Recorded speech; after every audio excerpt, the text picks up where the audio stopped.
Welcome Lund loyalists, YouTubers, watching on John Lund Unleashed in the Bay Area, Sports Collective, those watching on X and Instagram, and listening on Apple and Spotify. It's John Lund Unleashed and johnlundunleashed.com, brought to you by 𝐟𝐨𝐫𝐞𝐿 Cosmetic Surgery and Laser Center. Right now, featuring amazing stem cell technology for all your pain and for the guys. Check out the latest in low T and testosterone therapy to make you feel like yourself again. 𝐟𝐨𝐫𝐿 Cosmetic Surgery and Laser Center at 𝐟𝐨𝐫𝐿cosmetic.com. Now all juiced up and ready to go. Here's Johnny.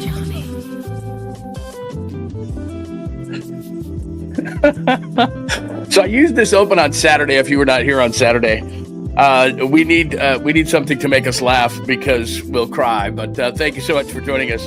It is hard to get revved up. I got to be honest with the sexy open this morning on a Wednesday. But thank you for joining us on a Wednesday edition of the program. John Lund Unleashed. Thanks for joining us. If you're new here, that is not the normal open, but I thought it would give you something to discuss this morning for episode 86.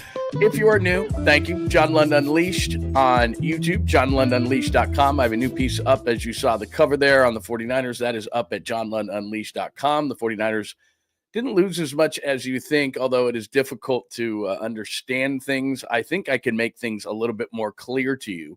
We are also on YouTube, Bay Area Sports Collective. Please make sure if you give us and you're watching us, make sure you go over there and give them a like as well and subscribe to Bay Area Sports Collective. And the reason why this morning to do it is, well, first of all, you want to do it all the time.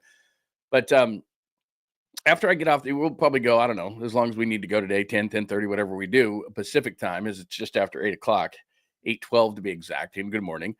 But I'll be on with Tom Tolbert today. And Tom just got finished sitting in Steve Young's backyard yesterday. And so they'll have that on the Tom Tolbert show on the Bay Area Sports Collective a little bit later on. I'm not sure when they're going to release that thing, but it looked very, very cool. I saw some pictures from it. So I'll talk to Tom about that. I think we're going to get together, him and I, at about 1 o'clock this afternoon on Bay Area Sports Collective. So make sure that you tune in for that. So that's a great reason to go over to Bay Area Sports Collective right now and slam the subscribe button. As I say, slam it. Good morning also on X at John Lund Radio. Good morning on Instagram at John Lund Radio. Facebook as well. You know what? We forgot to do our Twitch thing today.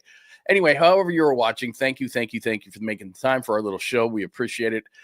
We've been going just a few months and we're over 4,000 subscribers. So please tell all your friends and enemies and hit the like button, which helps the algorithm and gets more people into the community. And we have an awesome community if you're new here. So if you're in the chat room, say good morning, say hello, because everyone wants to say hello to you. Do remember, you don't have to agree with anything I say, let alone everything. It's a free community. Everybody can have an opinion and nobody gets mad at you around here. It's a very cool place and everybody has a good time. And we put sports in their proper perspective. Although right now it's tough with the 49ers, but good news with the Warriors and really good news with Justin Verlander and the Giants. So we'll get to all of it in episode 86. We got the chalkboard to my right here.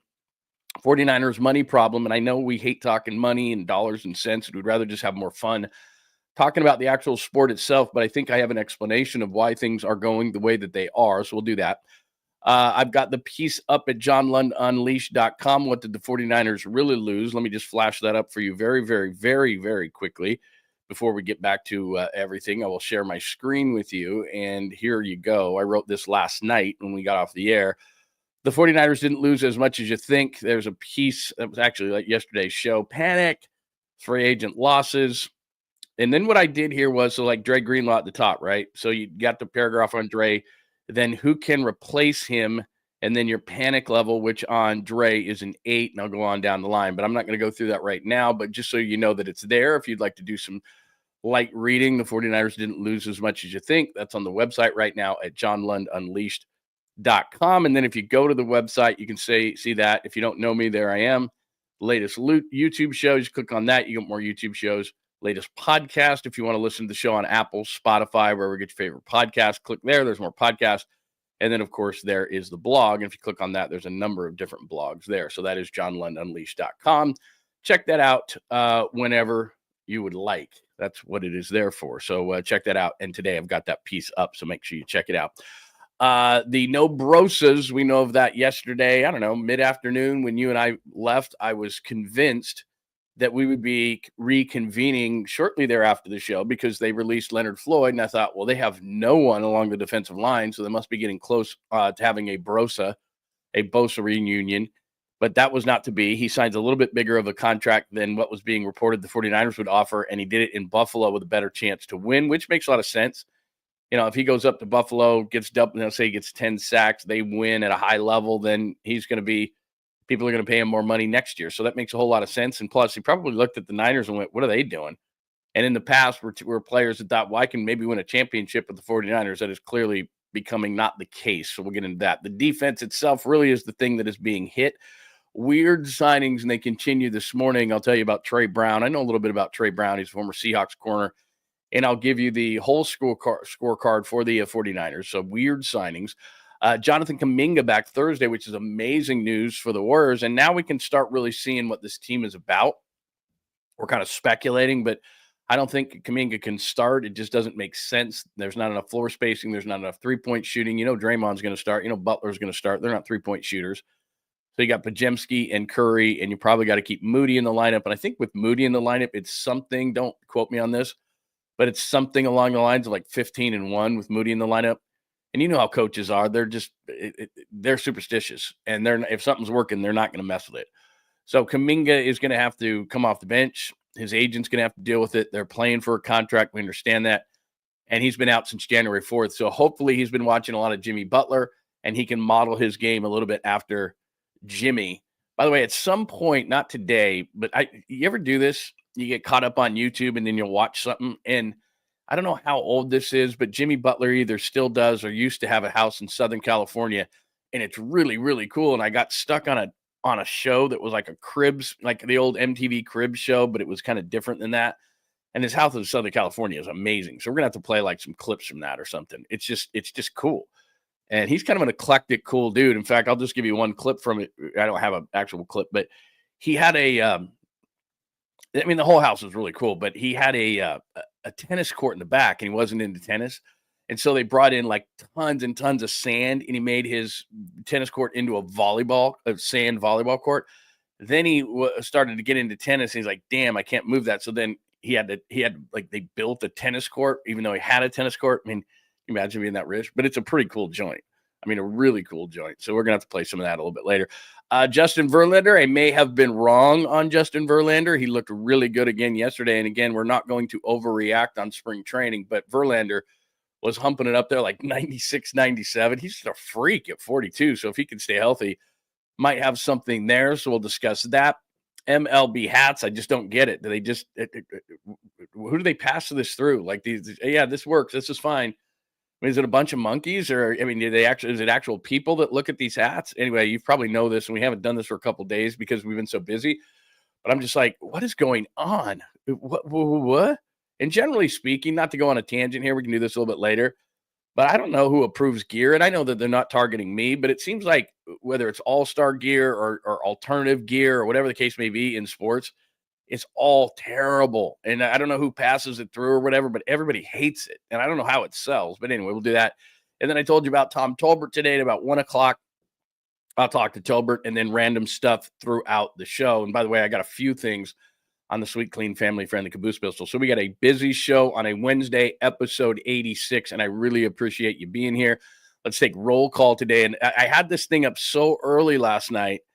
And the reason, one of the reasons why I've learned, and again, I'm learning this stuff on the fly a few months into this thing, even though we're having great success and we're growing this thing, and it's all because of you.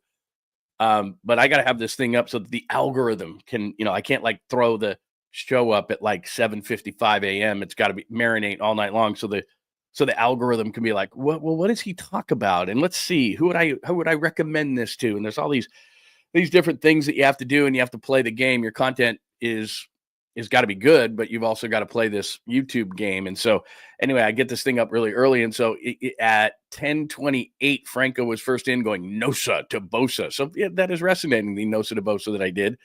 Good morning. See, Baba Booey cheated. It was 11:04 and he said, good morning, but that's how it goes, man. And I'm going to have that up early. So I dig it that everybody can come in early. Vernon, skills report. Tacky is here. What else do we have this one? Look at that. Look at that. Bay Area Sports Collective. What time did they come in? 7:32 this morning. So again, I'm going to be on with Tom at about 1 o'clock, I believe, 1 o'clock on the Tom Tolbert show with Tommy and I. And we'll discuss his Steve Young interview that he did in Steve's backyard. And like I said, I saw the picture. Steve's backyard is outrageous. So we'll do that as well. AJ, it is awesome to see you, my friend. Hello. Jazz fan is here this morning. Hurley Bird, good morning. John Holmes. Hello, John Holmes.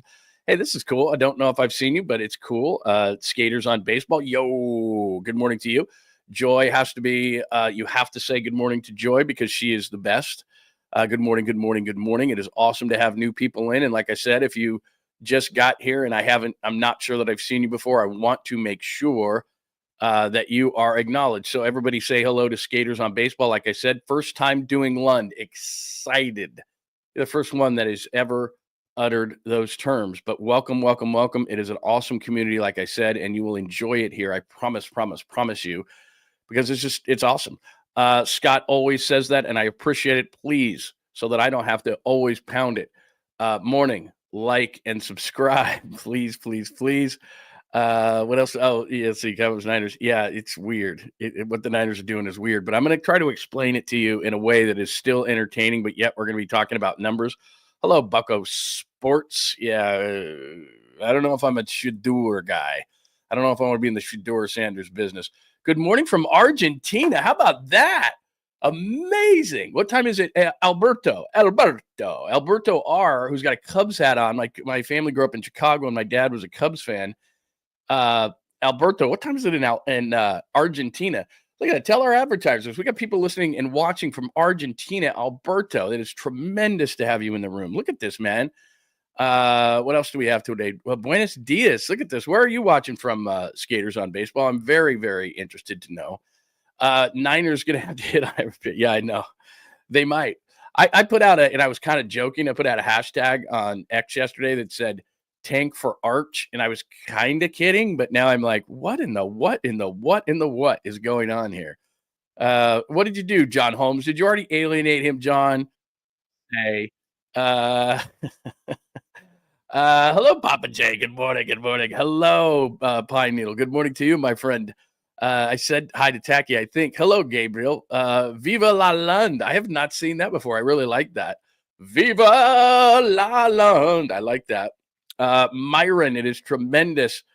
Yeah, they might have to. I don't think they're going to. And the reason I'm going to do that is I'm going to show you here in a second why they're not going to do it. Man, I love that Alberto's in Argentina with this many secondary free agents signed. They might have to pick 6 or 7. Yeah, we're going to talk about Alberto. You are a wise man. We're going to talk about that.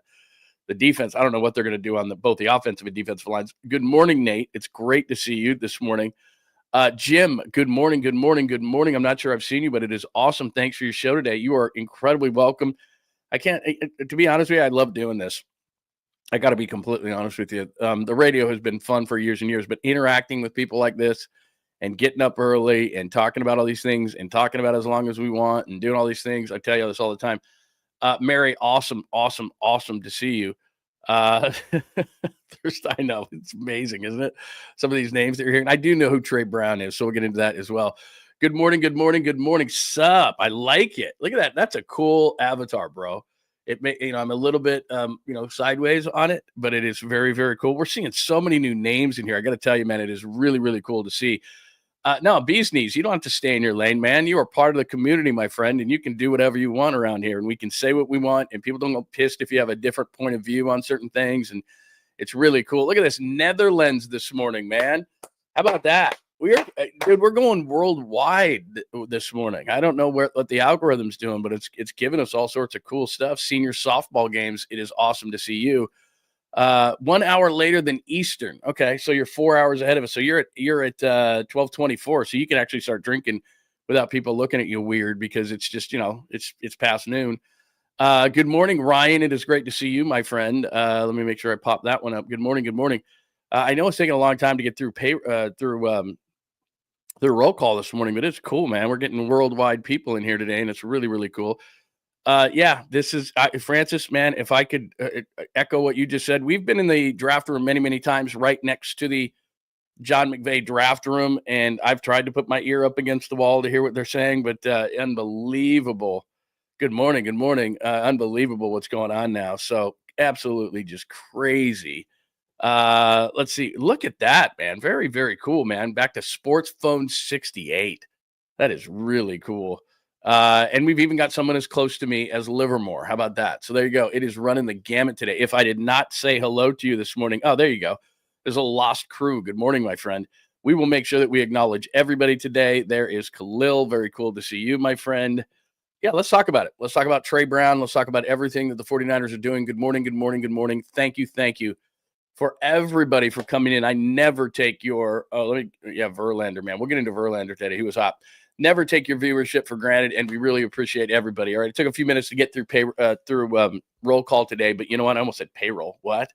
Through roll call today, but it was well worth it. All right, let's make it worth your time in what we're going to do today, because there's an absolute boatload to discuss. So as I said, you can go to the website right there and you can check it out. And I rated everything. We'll do that a little bit later.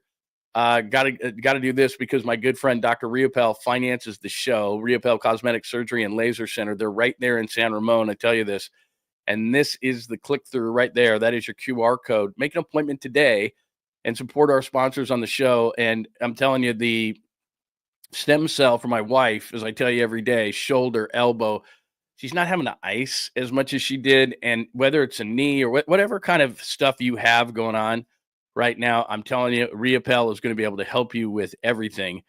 And what you do is you're going to click through right there, and it's going to go to the website. It's going to go to the 𝐟𝐸𝐵𝐿 Cosmetic website. Let me share this to you right there at 𝐟𝐸𝐵𝐿cosmetic.com. And then it's going to show you the treatments, conditions, see all that different kind of things that they can do. So you name it, they can do it.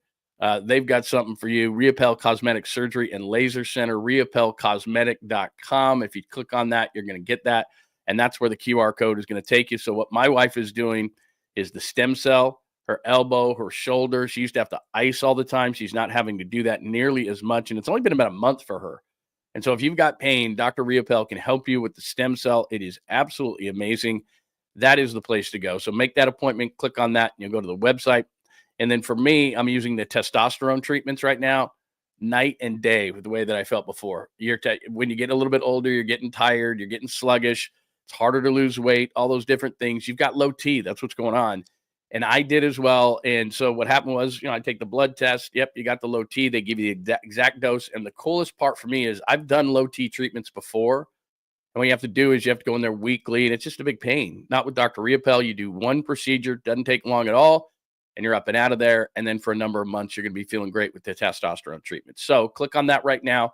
Dr. 𝐟𝐸𝐵𝐿 is going to take care of you. It is absolutely awesome and a tremendous experience.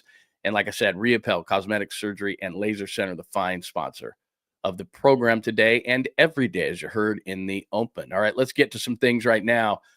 Let's start with the 49ers, as we have over the last number of days. And here is the scorecard as of this morning.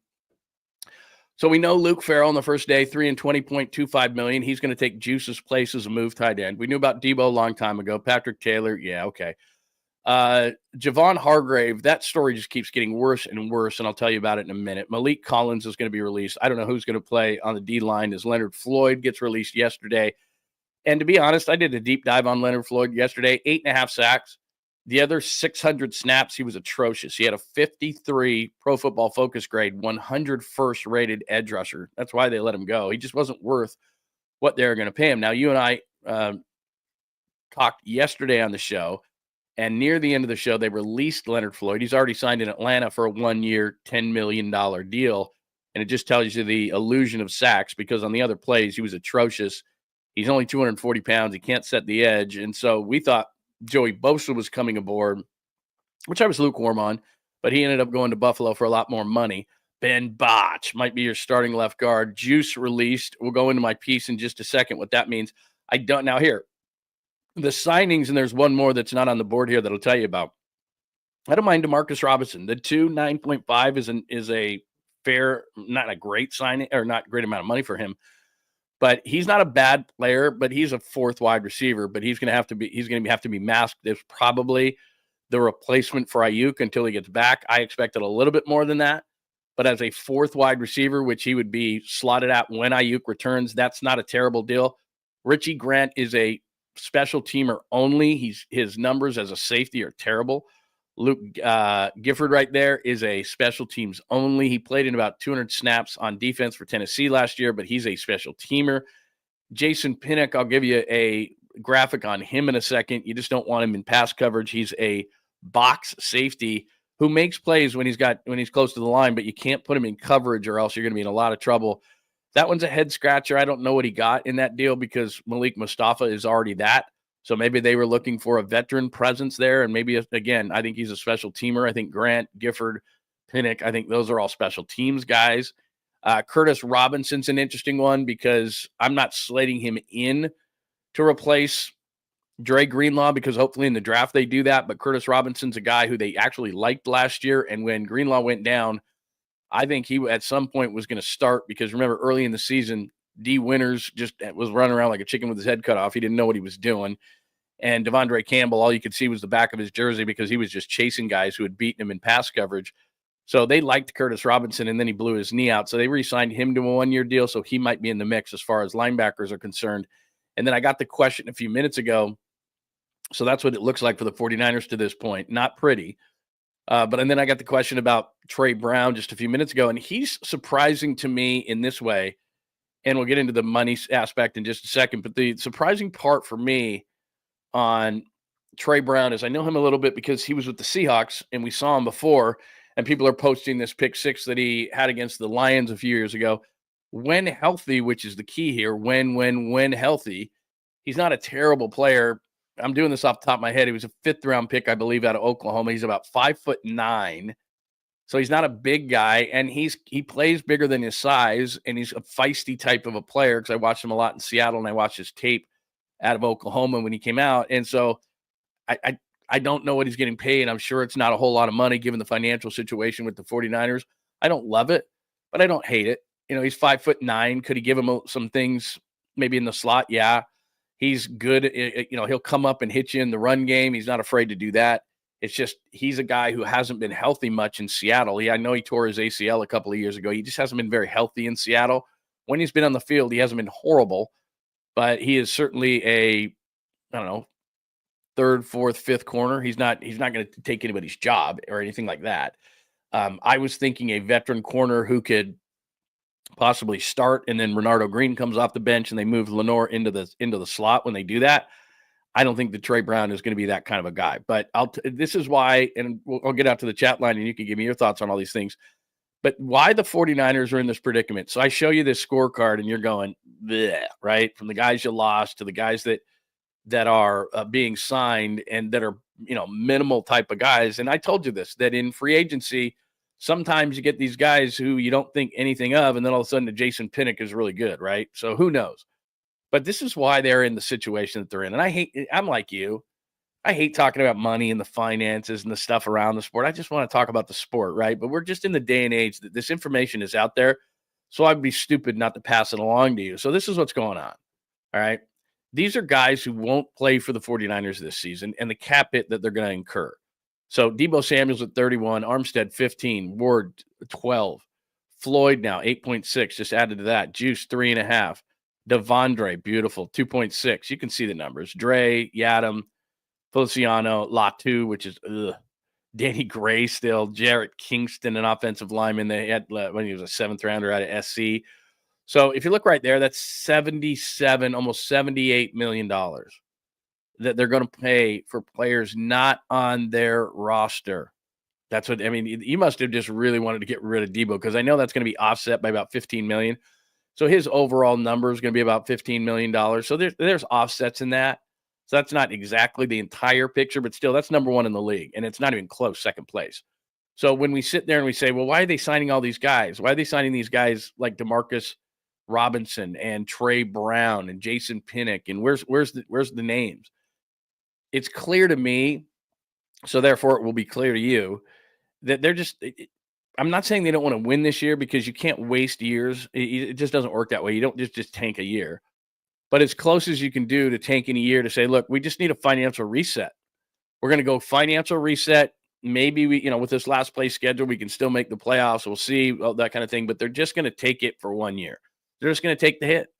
They've just decided, you know what, we're going to get rid of all these guys. So, I've said this whole time that I didn't think they were going to trade Ayuk, and I still don't, because you got to have somebody to catch the football. But having said that, you also need somebody to play on the defensive line, and they don't seem to care about that because Floyd is gone and Collins is gone and Hargrave is gone. And it just seems to me that what they're doing here is saying, we're going to take a hit this year. We're just going to take a hit. Now, I don't love that if I'm George Kittle, who's 30 plus years old. I don't love that if I'm Trent Williams. I don't know in fact, I do know the implications. They can't really trade Trent Williams, because I think that'd be like a $40 or $50 million cap hit, because I'm Trent Williams going into my age 37 season. I don't want to rebuild. Like, I'm here to win a Super Bowl. The only reason he's playing is a Super Bowl. The only reason John Lynch is the general manager is a Super Bowl, or he'd be broadcasting on TV. I know that for a fact. So it is a little bit weird, but that's just what they've decided, that they've just pushed the credit card payment so high and they've maxed out their cards essentially, and they're taking the hit. And so if you look right there, that's $78 million. And then you look at the signings that we just put up on the board there, and those are not exactly the most fun signings you've ever seen in your life, but all those guys released, they just decide they're going to take their hit. So that's where we are. And I know that's not fun to look at, but that's what they're doing. So then it gets worse. Sorry, I don't mean to be the bearer of more bad news, but if you look right there, what I've highlighted there, so that's that number that I just showed you on the dead money did not include Javon Hargrave. I'm going to give you that bad news in just a second. That is going to go down in history of the 49ers as one of the worst signings in their history. And I'm going to tell you why in a minute. Number one, he wasn't very good on the field, but financially, he is absolutely crushing the 49ers. Javon Hargrave, one of the worst signings in the history of the 49ers, and I'll tell you why in a second. And then you see Malik Collins right there highlighted. He's another dead cap hit. So are they going to just say, you know what, on Ayuk, we're just so pissed off? Because I told you, Brandon Ayuk's an $18 million cap hit when if he gets traded. That's an $18 million cap hit that would then get offset by salary, but still you add that to the number. So that's without Collins, without Hargrave. So if you look at those two guys, that's going to be another 10 plus million. So they're going to be in the $90 million range on dead cap for guys who don't play for them anymore. And if they did Ayuk, that'd be another 18. So they'd be like at 110. So are they just going to say, you know what, we're just going to take it in the shorts this year, and it's going to be $110 million of dead cap, and that's just the way it's going to be.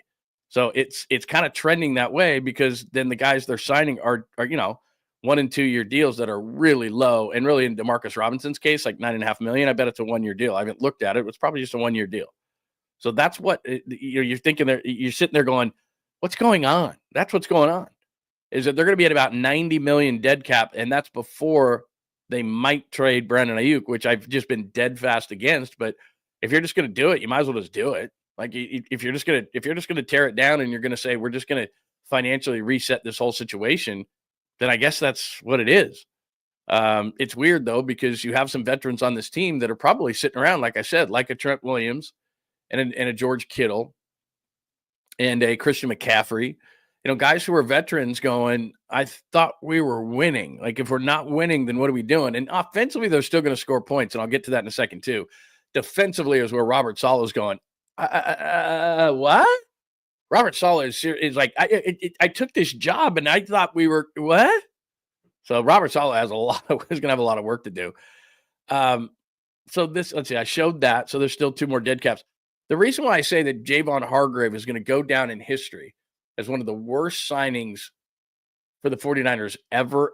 And this isn't just, I'm just not doing this to get clicks or people to watch or anything. That's not the case. So this goes back to, and you know this, but I'm going to trace this all the way back. So they decide after the 2019 Super Bowl, the loss to Kansas City, financially, they just can't pay a defensive lineman $23 million a year when they can get a first-round guy for like 4 and 12. And so they decide Javon Kinlaw is a really nice player. We think he can replace Buckner. Buckner gets traded to the Colts. They get the first-round pick, which is 13. They actually take 13, trade it to Tampa. They get Tristan Wirfs, an all-pro tackle. And then the 49ers get Kinlaw with the 14th pick. Should have just taken Wirfs. Just take the best player available. You don't think you have to replace somebody, and you could have had Tristan Wirfs. But anyway, so they make it worse. Kinlaw busts out. They panicked 2 years ago. On the first day of free agency, they give $80 million to Javon Hargrave. He never fits. He's injured. He's not very good. And they have to release him. He goes to Minnesota. He's going to get a deal there. But here's where it hurts the 49ers. So he wasn't very good. right? Trying to replace Buckner still. He wasn't very good. So financially, they pay him, all those kind of things. But look at this. So now this year, the 49ers are going to designate Hargrave a post-June 1 release. His 9.6 cap hit stays till June. Then this year, it's a $7.3 million hit in 25. But look at next year. He still counts on the books in 2026 for $17.4 million, or right around what George Kittle costs. Because Kittle's going to get a deal redone, I think. And the top tight ends in the league make about $18 million. So he's going to cost you this year that 7.3, next year 17.4. And when he was here for a couple of years, he wasn't very good. He wasn't the guy we saw in Philadelphia. He wasn't the game record that we saw there. They didn't get their money's worth in the first place. So what an atrocious signing, because that's why the Niners are doing what they're doing. So not only do they have about $90 million when all is said and done in dead cap, and there still might be more added to the list if they were to trade a Brandon Ayuk, but then next year they're starting out already with a guy like Javon Hargrave at 17.4. So they're just in the situation where they're just going, look, we're just going to take the hit because there's more next year to follow. And they push this and they push this and they push this, and Jed just finally said, that's it, man. I'm not doing this anymore. We're going to do a financial reset. So whether you agree with it or not, that's what's going on. And Hargrave, what an awful signing. And I can't tell you what an awful signing that has been. Just brutal. So that's what's going on as far as that is concerned. And then one last time, and I'm sorry, this is not putting you in a great mood today. You're like, Lund, I tuned in today and I thought we were going to have a good time. And I thought we were going to laugh. And you said it's fun in here. And all these new people are going, oh, I love it here. And then it's like, God, this guy's killing me. It's like my financial guy coming into my house going, oh, it's bad news. So there it is. Ward, Floyd, Hufanga, Greenlaw, Moore, Mitchell, Banks, Dobbs, Hargrave, 𝐬𝐮𝐬𝐫𝐿. That's what's going on. And then did I put, I did put Floyd on there. And that's where guys went. Okay. So let me give you a little bit of good news for just a second. All right. Let me share that story with you one more time. And I'll get out to the chat line in just a second. So let me share my screen with you, because I just gave you all that horrid news and you hate my guts. But I'm going to show you something here, because I'm not as worried. I'm not as worried as everybody else. Let me just go to the blog real quick. I had this thing up and then I screwed around and I lost it. Let me go to the blog and see how fast my internet is in my house. Okay, there we go. Or adjacent to my house. Okay, so didn't lose as much. Oops, sorry. There's a bunch of other stuff. I don't want to go there. I want to go to the blog. I went to the wrong place here. Let me go to the blog. Okay, there we are. What did the 49ers really lose in free agency? So I write this last night. So I just gave you the losses. Okay, Greenlaw, bad loss. I gave you that. Panic level 8. I get why the 49ers wouldn't budge on their number given the Achilles injury, but they have no suitable replacement. The biggest loss easily on the free agent group. I said who could replace him right here. That's what I did for everyone. So the player, who could replace him, panic level. Who could replace him? D. Winters, Jalen Graham, internal options. Nobody stepped up. I did tell you about Curtis Robinson. The off-ball linebackers are not normally taken, as I say right here. Off-ball linebackers not named Patrick Willis aren't picked at number 11. So I don't think they're going to address this thing that early. Off-ball linebacker is not a critical position. It's important. And there are some good linebackers in this draft, but I would think maybe third round in that range, they might address this. Okay, so there's one. Charvarius Ward, it's not that he isn't a loss, but as I point out right here, I said if this was 2023 and not 2024, Ward would be a major blow. He played at an all-pro level in 2023. But then last year, due to the off-the-field issues, and I completely understand those things, his nearly 2-year-old daughter passed away, and he just couldn't get it mentally together, and who could? He had a Pro Football Focus grade right there, as I'm showing you, a 56.2, which is horrendous. So he wasn't good. During the season, we knew he was going to leave. They extended Demo Lenore opposite Ward. So there you go. Who can replace him? And this is where I know they lost a lot of name value and a lot of quantity. But 2024 second-round pick Renardo Green replaced him, and he was the 49ers' highest-ranked corner at 69.2. And as I say, he should be even better than in 2025. They don't have a lot of depth. Darrell Luter Jr. I talked about. Trey Tomlinson, who's 5'7". I don't see him as anything more than a special teamer if he makes the team. And this morning they brought on Trey Brown, who I don't absolutely love. So another position that they're probably going to have to address in the draft to get some depth at corner, or maybe there's more free agents out there that they might be able to grab.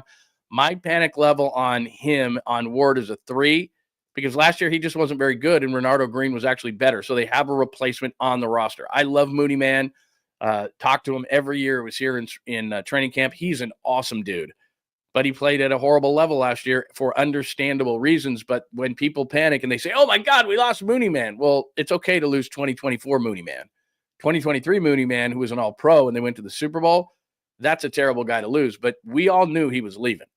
And if we didn't know that he was leaving after they signed Lenore, not him, when he went to locker room cleanup at the end of the season and said, my wife has PTSD and can never step foot in the state of California, that's a problem if your significant other plays in California.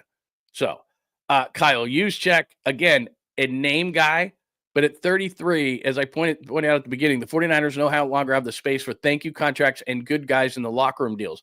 That's what he was best at.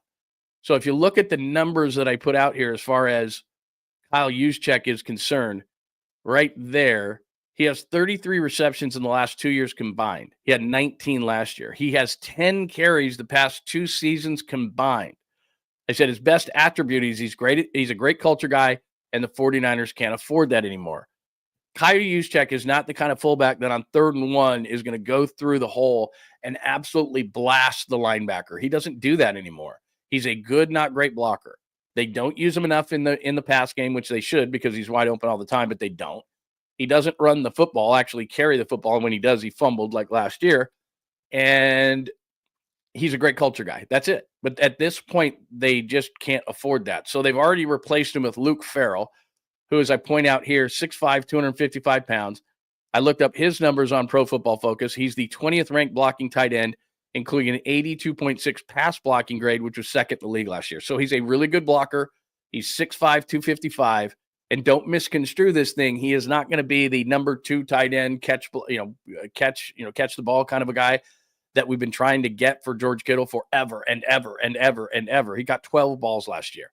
But what he is going to do is he's going to be a move tight end, and in short yardage situations, he's absolutely going to blast the linebacker through the hole, which is something 𝐬𝐮𝐬𝐫𝐞 didn't do. So I'm not trying to minimize these guys. I'm just simply saying that for what the 49ers want to do, smash mouth football, 𝐬𝐮𝐬𝐫𝐞 didn't do that. And being George Kittle's best friend and being a great locker room presence and a great guy, which he was, it cannot get you a contract anymore with the 49ers. So I put a panic level of 3 on 𝐬𝐮𝐬𝐫𝐞. That's it. Hufanga an interesting story. We go down to Hufanga next. And as you know, 5th-round pick, mostly a special teamer in 21, burst onto the scene and was around the ball constantly in 2022. 97 tackles, 4 interceptions, 2 sacks, and that fumble return against Green Bay that helped win that game. But then in 23, he misses 10 games. In 24, he misses 7 games. Not nearly as effective. And Pro Football Focus had him as the 72nd ranked safety in 2024. He's already going to be replaced by Malik Mustafa. So, again, I'm not panicking because they're not losing Talanoa Hufanga from 2022. He's shown 21, he was a special teamer. 23 hurt, 24 hurt, not effective when he was in there. So my panic level on Hufanga is a 4, and that might even be high because Malik Mustafa may have even, let's say Hufanga's on the roster this year and he's not a free agent. Malik Mustafa might have just beaten him out flat out. And Mustafa's got a lot of things to work on, but it's the same guy who a lot of people think is an intimidating player. He plays good near the line of scrimmage, had an interception in Seattle. If you've ever seen the guy with his shirt off, it's ridiculous. He's 5'10", 210. He's 5'10", 210. He's like a block of steel. So I'm not saying he's perfect, but what I'm saying is that I'm not overly worried about Hufanga because everybody is stuck in 2022 that's like, oh, my God, and that's not the guy they're losing. 3 out of the 4 years, he has not been that guy. That's 75% of the time. So I'm not as worried about Hufanga because he's a great name that is living off 2022. Leonard Floyd, let's move down to him, 8.5 sacks. So everybody gets all excited. Oh, we're losing 8.5 sacks. As I point out here, in the other 600 snaps, he had an overall Pro Football Focus grade of 53.5, which was 102nd among edge rushers, despite the fact that he had 8.5 sacks. One of the most overrated stats in actually all of football is just pure sacks. He had 8.5. On the other 600 snaps, he was terrible. He had a run grade that was one of the worst in the league, and at 240 pounds, he can't hold the edge anymore. And at 32, he can't play every down anymore. So who can replace him? Yetur Gross-Matos is a 49er. they might release him, but I don't think they can afford to because they don't have anybody on the D-line. He had 4 sacks. Sam Okawanu is a guy who showed flashes. He's not very big. Drake Jackson's a complete bust. And so, as I point out right here on panic level, it's not a panic level on 7 because of Leonard Floyd.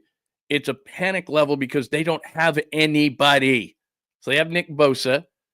And then after that, and I put some names down here that I don't love, but they don't have anybody. Draymond Jones, who got released by Seattle. DeMarcus Lawrence is 33. Cleve Farrell is a run guy that we know. And Dante Fowler was actually a double-digit sack guy last year. So I don't know, would they do a one-year deal with him? The reason why it's a panic level 7 is not because of Leonard Floyd. The panic level 7 is, and I'm going to do the same thing with Javon Hargrave here in a second, there's no one to play edge. And that's a major problem. So how are they going to address that in the draft? Because you can't, 11 won't allow you to take like 3 players. And it's really about the defensive line. So Hargrave, the same thing. I just went over it. Knee-jerk day 1 signing back in 2023. The money that he's being owed this year, the money that he's being owed next year, an atrocious signing. So who can replace him, right? That's the whole thing. Who can replace him? They don't have anybody.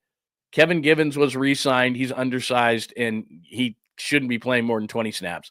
Malik Collins has been released. Jordan Elliott wasn't good last year. They brought him over for Cleveland, and the reason they brought him over was because remember that game that 2 years ago that the Browns played against the Niners and Elliott was great against the run? He wasn't that guy this year for the 49ers. So Givens, Jordan Elliott, they didn't have a lot inside. Anderson, the kid who's better known for wearing the big skull cap on his head during games.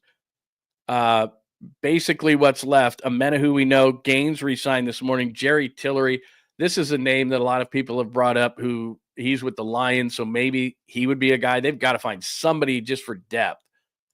Panic level, I put it in 8. And the reason why, again, it's not for Javon Hargrave. I said it's a 3 on Hargrave. But the position itself, I said, is in the worst shape of any group on the roster, and that's saying something. I said they can't go into the season this thin. As of now, it's one of the worst position groups in the NFL.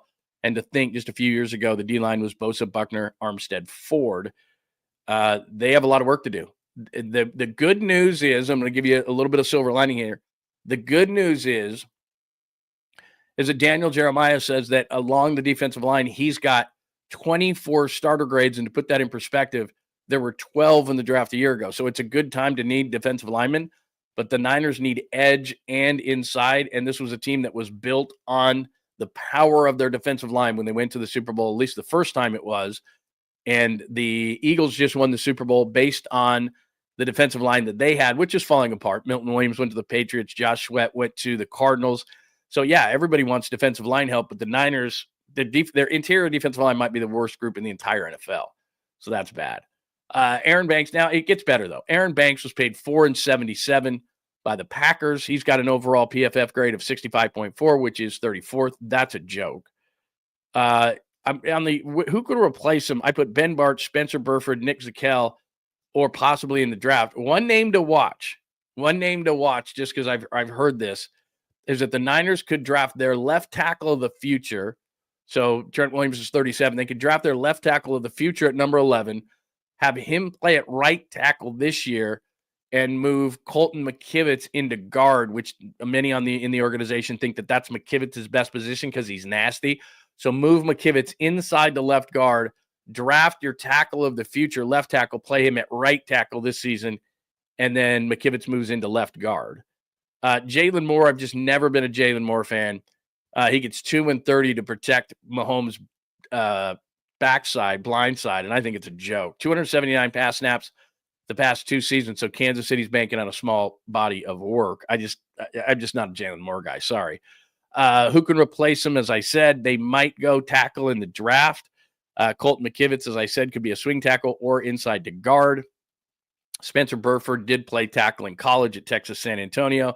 So Burford could be a guy that could be the swing tackle. In fact, I think Burford would do a better job than Moore. I'm saying panic level 4 only because of the tackle situation. I'm not panicked on Jalen Moore. And then finally, Elijah Mitchell, again, he fits this whole mold of great name, not great production, not great player. I said, was he still around? In 2021, he was great, 963 rushing yards. The next 3 years, right here, the next 3 years is where people forget. 963 yards, we can't let him go. That was in 2021. The next 3 years, he'd missed 35 games and rushed for a total of 560 yards. That's the real Elijah Mitchell. My panic level is 0. I think what Kansas City did was smart, but the reality of it is that Elijah Mitchell is not a loss, because if you look at the depth, one of the few positions for the 49ers, CMC coming back. I don't think Jordan Mason is going anywhere with the second-round tender around his neck. I don't think anybody's going to give the Niners a second-round pick for him. And you have Isaac Orlando as a third string. So running back is in good. It was in a good spot. Finally, before we get back to seeing my sweet, clean, shiny face, and I want to get your thoughts on all of this. This is not great. Now, this was not a good defense. This is what people don't realize. This was not a good defense in 2024. So it's not the worst thing, but Bosa's still here. No Hargrave, no Collins, no Floyd, no Greenlaw, no Ward, no Hufanga. And there's no Yadam, too. We should scratch Yadam out. So Renardo Green, Mustafa, Lenore, Warner, Bosa. They got a lot of work to do. Red is not good because it means you didn't play. So a lot of Hargrave red, a lot of Greenlaw red, some Ward red, a lot of Hufanga red. That's why a lot of times those guys are not there. Thanks to our good friends at SF Data Niners for that. So the defense is going to have to be totally rebuilt. And Robert Saleh's like, what in the hell? It's not exactly what he signed up for, but that's the deal. And to be honest, where's the surprise? Hargrave we knew. Floyd we didn't know, but you go back and you look. Greenlaw you would have liked. Ward you knew he was leaving. Hufanga you knew he was leaving. So one of the reason I wrote this piece is, first of all, there's a lot of big names and there's a lot of numbers in this whole thing, but we knew a lot of these guys were leaving, A, and B, in Hufanga's case, hasn't been productive. In Ward's case, was one of the worst corners in the league last year, and because of the off-the-field stuff, no doubt. Leonard Floyd had 8.5 sacks, but the other 600 snaps, he stunk. Collins wasn't good. Hargrave wasn't good. Hargrave's going to kill him for the next 2 years. So defensively, if you're worried about the defense, I'm with you, brother or sister.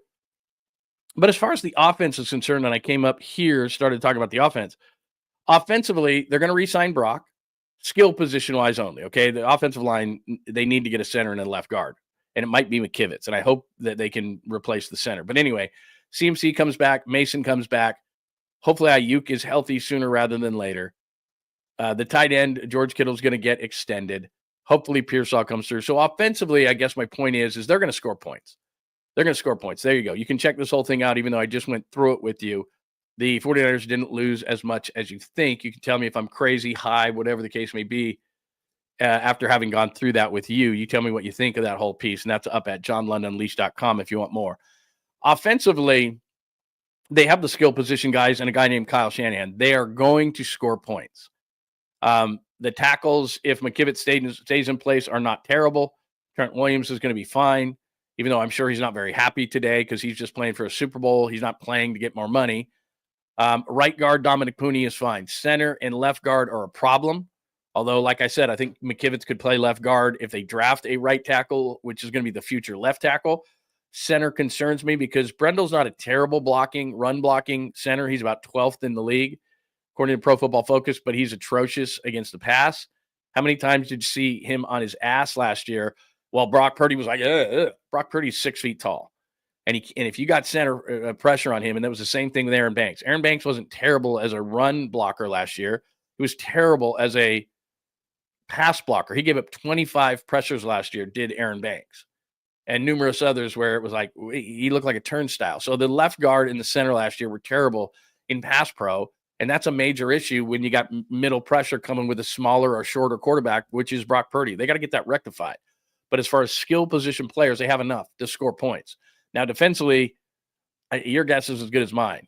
They have, at least on the defensive line, which used to be their calling card, other than Nick Bosa, the most atrocious line in the league, maybe dead last. I haven't looked at everybody's defensive line, but in the draft, it's a good thing, and maybe this is what they're looking towards.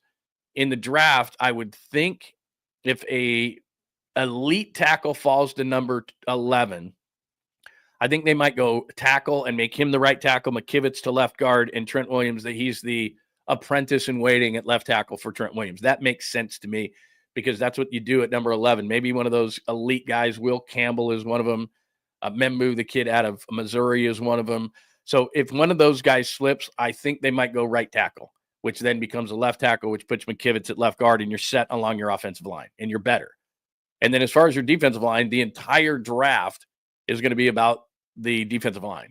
interior defensive linemen, edges, whatever. They're going to be scouring because when free agents come in, obviously, and today's the day they can actually put pen to paper.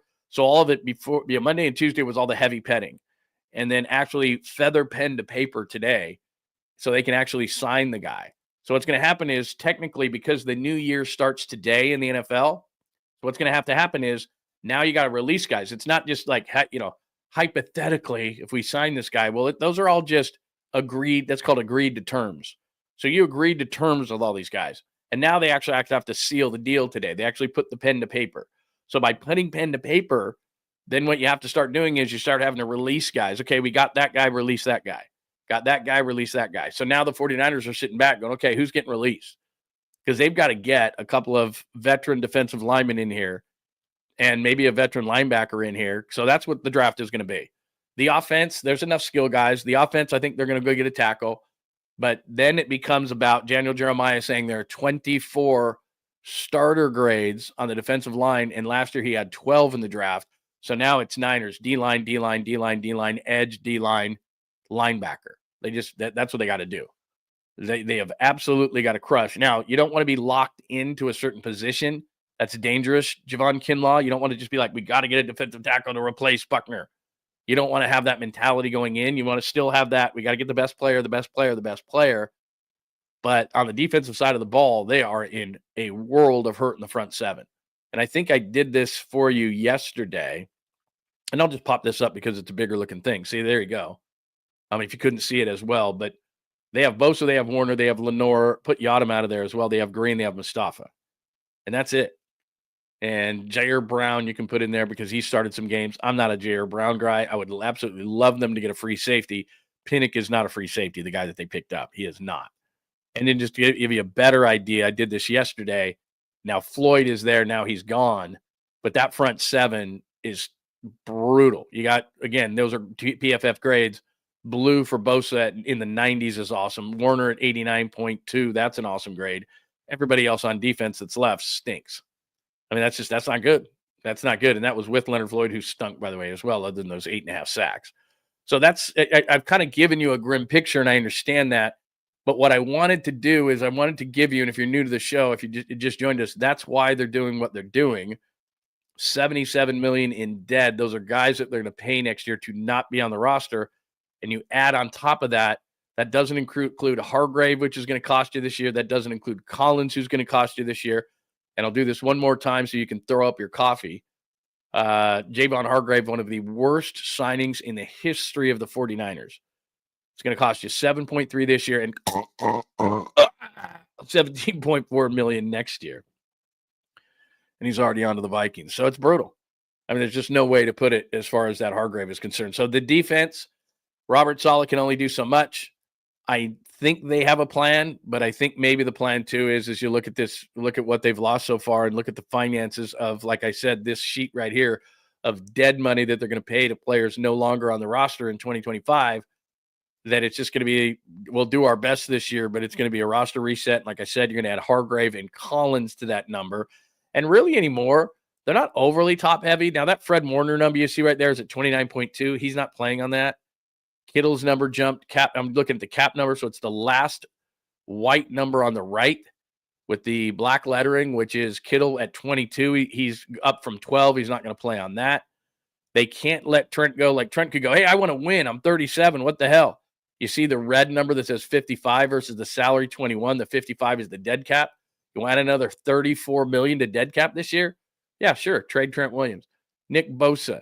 You're not trading Nick, but again, it's 72 dead cap versus 20 on the salary. That's $50 million a dead. So you've already eaten all this dead. There's going to be a certain line that you're not going to cross. So Warner, Kittle, Williams, Bosa, and I think Ayuk are going to be on this roster. If they wanted to purge more, they could purge Gross Matos, who could save them money. McCaffrey's not going anywhere. Lenore, they just signed. Purdy, they're going to extend. Mason has a second-round tender on him. McKivitz isn't going anywhere because he's either going to play right tackle or what I think he might do is play left guard. Collins is gone. Jennings is way too good of a deal to let go. Odom probably is in jeopardy because they signed guys over the last few days that are special teamers. So I think Odom's probably gone. Brendel, I'd love to be gone. Burford is going to take the place right now of Jalen Moore. Pearsall, you need a big year out of. Jake Jackson's a bust. I don't love Jair Brown. Renardo Green's going to be a starting corner. Don't get me started on Jake Moody. So I've just gone through the entire roster. I didn't even mean to do that. And I'm not going to do that anymore because that makes you puke. All right, there you go. You are caught up on everything. Let me just do one more thing. So this is the guy they brought in yesterday, and he's got to be a special teamer. He's a close to the line safety. He's a box safety, which they have in Malik Mustafa, but I didn't love this. Jason Pinnock, who the 49ers signed yesterday, safety, allowed a passer rating of 148.3 when targeted last season. That's the worst among all DBs. That's not 20 targets. And the hits just keep on coming. Yeah. Ugh. He does make the year before he was better. He's a good blitzing safety. He's a good box safety. I think they already have that in Mustafa. They must see something. He probably can play special teams.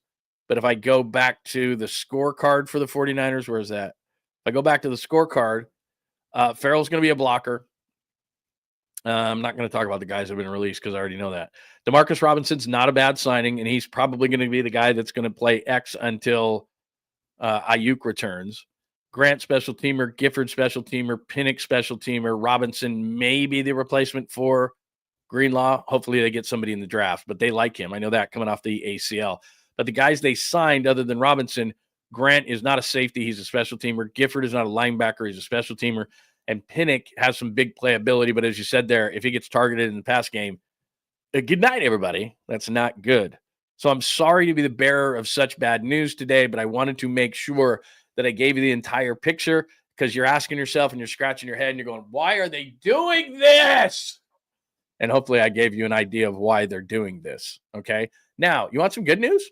I'm gonna give you a small bit of silver lining because I don't know who posted this, but somebody sent me this. So after 2014, we all remember that, right?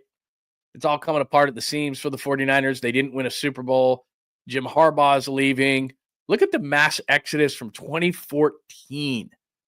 Alden, Patrick, Justin, Anthony Davis, Borland. Remember that for 1 year?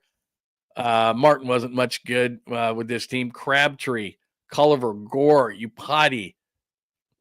You want a story about Josh Johnson, the much-traveled quarterback who's played for everybody? His sister used to be my nurse at my doctor. True story. So anyway, there you go. So, yeah, it could be worse because Harbaugh left. So Harbaugh left, and all those guys left at the end of 2014. So it could be worse. Does that make you feel any better?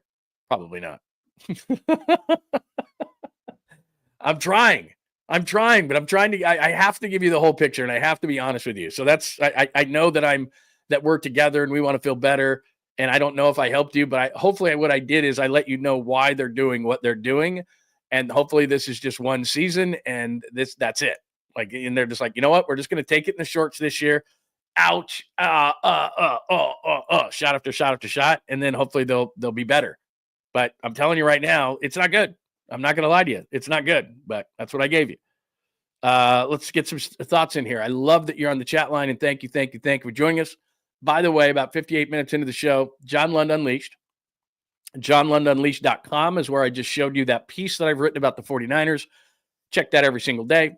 We've got shows up there. We have blogs up there. We have chats up there. We have archives of all the shows, of all the podcasts, all those kind of things. JohnLundUnleashed.com. Please make sure that you are subscribed to John Lund Unleashed on YouTube, as well as Bay Area Sports Collective, where later on today, Tom Tolbert and I will chop it up at about 1 o'clock. He's fresh out of the backyard of Steve Young. So what does Steve Young think? We'll have some clips from that before he plays the entire thing. Plus, I will play for Tommy, if you didn't know this, the conversation I had with Steve Young 27 years ago at the NBA Finals in Game 2 in 1998. Which I found this, I told you this, I found this old tape from Game 2 of the NBA Finals between the Jazz and the Bulls, and I did a courtside interview with Steve Young, who was trying to run away from me at the time. I was like 25 years old, and I've got that to play for Tom, because at the beginning, the announcer who brings it into the segment for the pregame show for the NBA Finals actually mentioned Steve Kerr shooting on one end of the court, which is hilarious. So we'll play that. So 1 o'clock for me and Tom on the Bay Area Sports Collective YouTube channel, as well as right here. But if you want to join that, that would be tremendous. All right, let's get some thoughts on what I just did.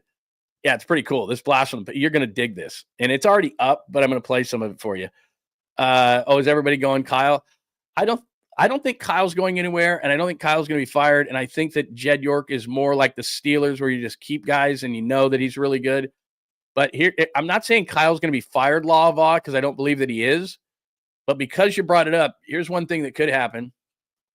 Not right now and not this year, but if Kyle Shanahan doesn't like the direction of the organization, then I could see Kyle Shanahan saying, look, Jed, if we don't want to win, I want to go. And you can bring in a guy who's a rebuilder kind of a coach, because I want to win championships. He's at the level where he's like, he's a junkie. He's a junkie, man. He's going to be doing this his entire life. But he's been on the precipice of winning a championship, and going back and rebuilding probably does not appeal to Kyle a whole lot. You see how he's aged as more than the president? It's because of winning. He wants to win. John Lynch, again, I'll tell you this. I know this is a fact. John Lynch has a goal of winning a championship with the 49ers. It's the only reason he's here. Being a general manager is 24/7, 365. You know how the NFL works. It's the offseason, it's the on-season, it's the draft, it's free agency. It doesn't ever stop as a front office executive. So John Lynch, who's a damn good broadcaster and a damn good analyst on the NFL, could go right now. His family is in San Diego. Beautiful. He could be sitting on the beach during the week and then maybe do Thursday night football or a game Sunday or whatever, and actually make more money with a ton less stress than he is as the general manager of the 49ers. He's only here to complete this thing because he's a goal-oriented guy. So he's not here to grind. He's not that kind of a guy. He's not a former scout. He's not any of those kind of things. He is set for life financially. He was a Hall of Fame football player. He made a lot of money with Fox. He's made a lot of money with the 49ers. He doesn't have to work another day in his life. So the fact that he's grinding the way that he's grinding, he's only doing it to win a championship. So if John Lynch doesn't think they're going to win a championship, John Lynch will go back to TV tomorrow. And I've said that the whole time, and it's a fact. But the reason why, they're not going to just fly right now. Maybe it's out, they're out, I don't know. But they're doing a financial reset is what I told you. They're doing a financial reset, which doesn't mean a 5-year, that doesn't mean that. What Jed York, and I said this to you yesterday, what Jed York is telling the organization is we're not going to do these craziness. We're going to have about $90 million when all said is and done on dead cap. We're going to take that hit right now.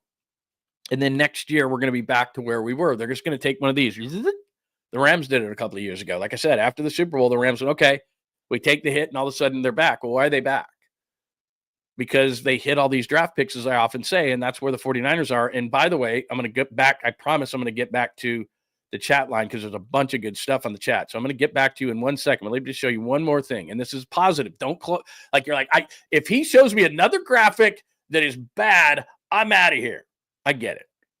Here's what they're banking on. They picked up 3 comp picks yesterday. So if you look right there, you got your 2 3s, you got your 2 4s, you got your 3 7s. They picked up comp picks. This isn't for what they've lost this year. The comp picks are from the prior year.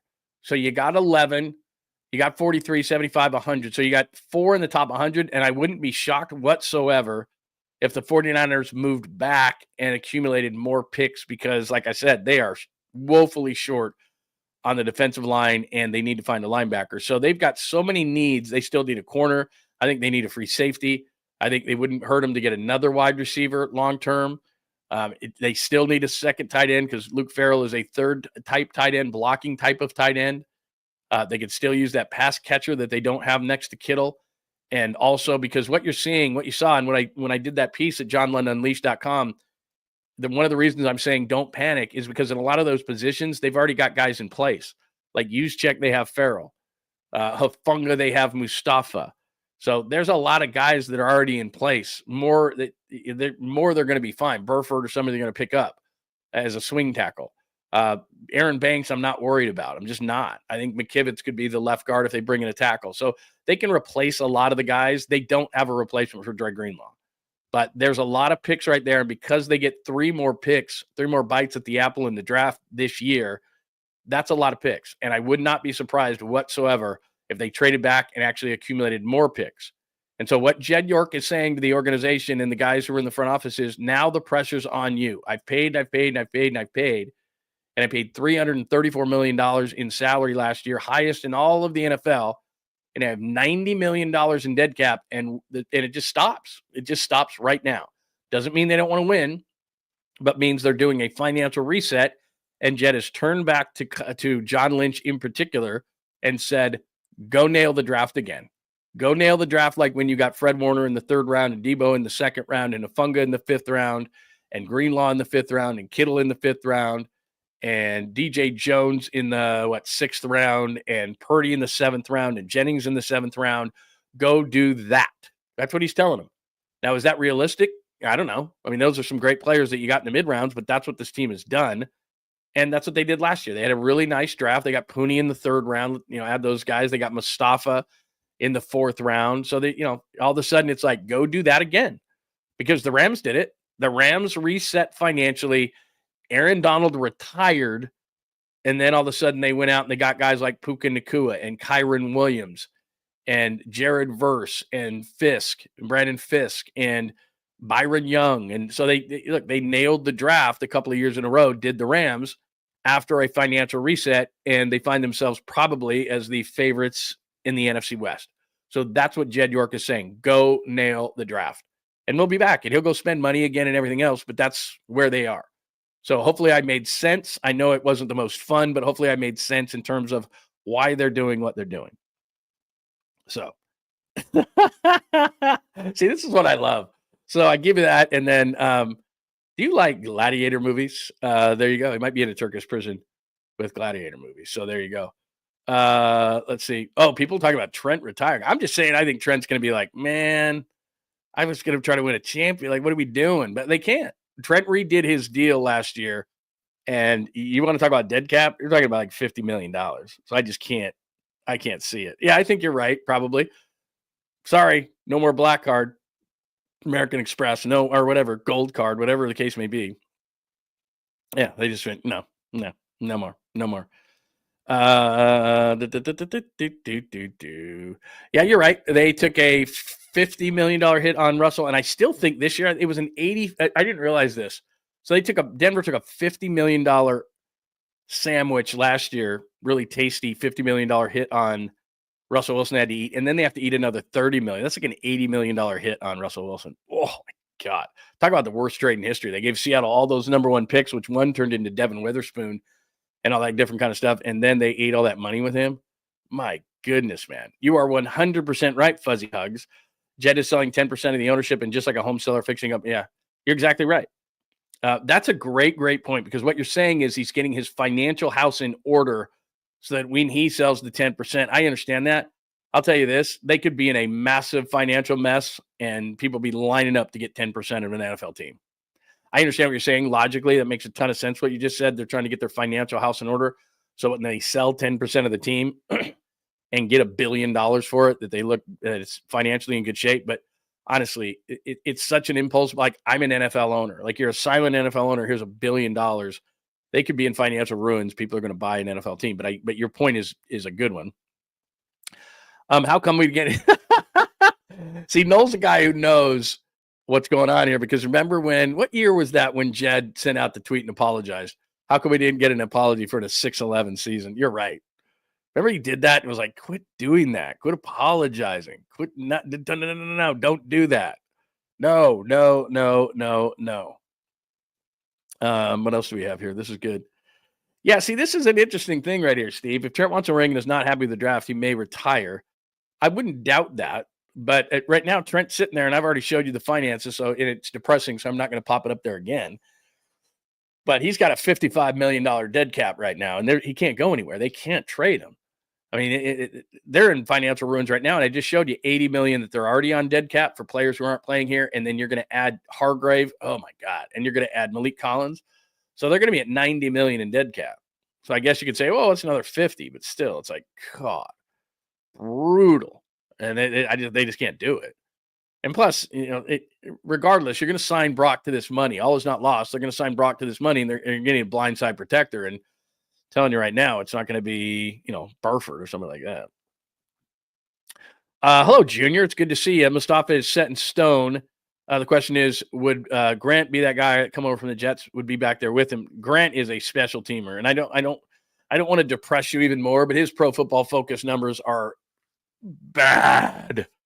They're bad. And one thing is, I will say, and I know why the 49ers signed him, because he was a top 50 draft pick. And I remember, I think he went to Central Florida, if my mind doesn't, if I'm not wrong, something in that realm. And a lot of people liked him coming out, but he's been with Atlanta for 3 years, and he's been atrocious.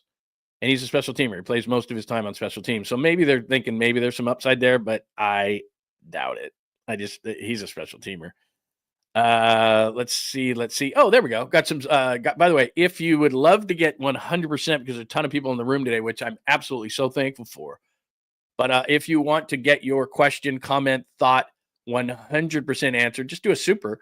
Hit me up with a super, and I'll make sure that I get you on the board. Let me make sure I say it right. Azul. Is it Azul? That's by the way, that is a great picture. John and Kyle took a 2-14 team, rebuilt it, and got it to the Super Bowl after Jimmy exploded his knee. They did it again, even though they didn't win. I trust the front office. Let me just go on that one for just a second, because we've had a lot of conversations over the last couple of days.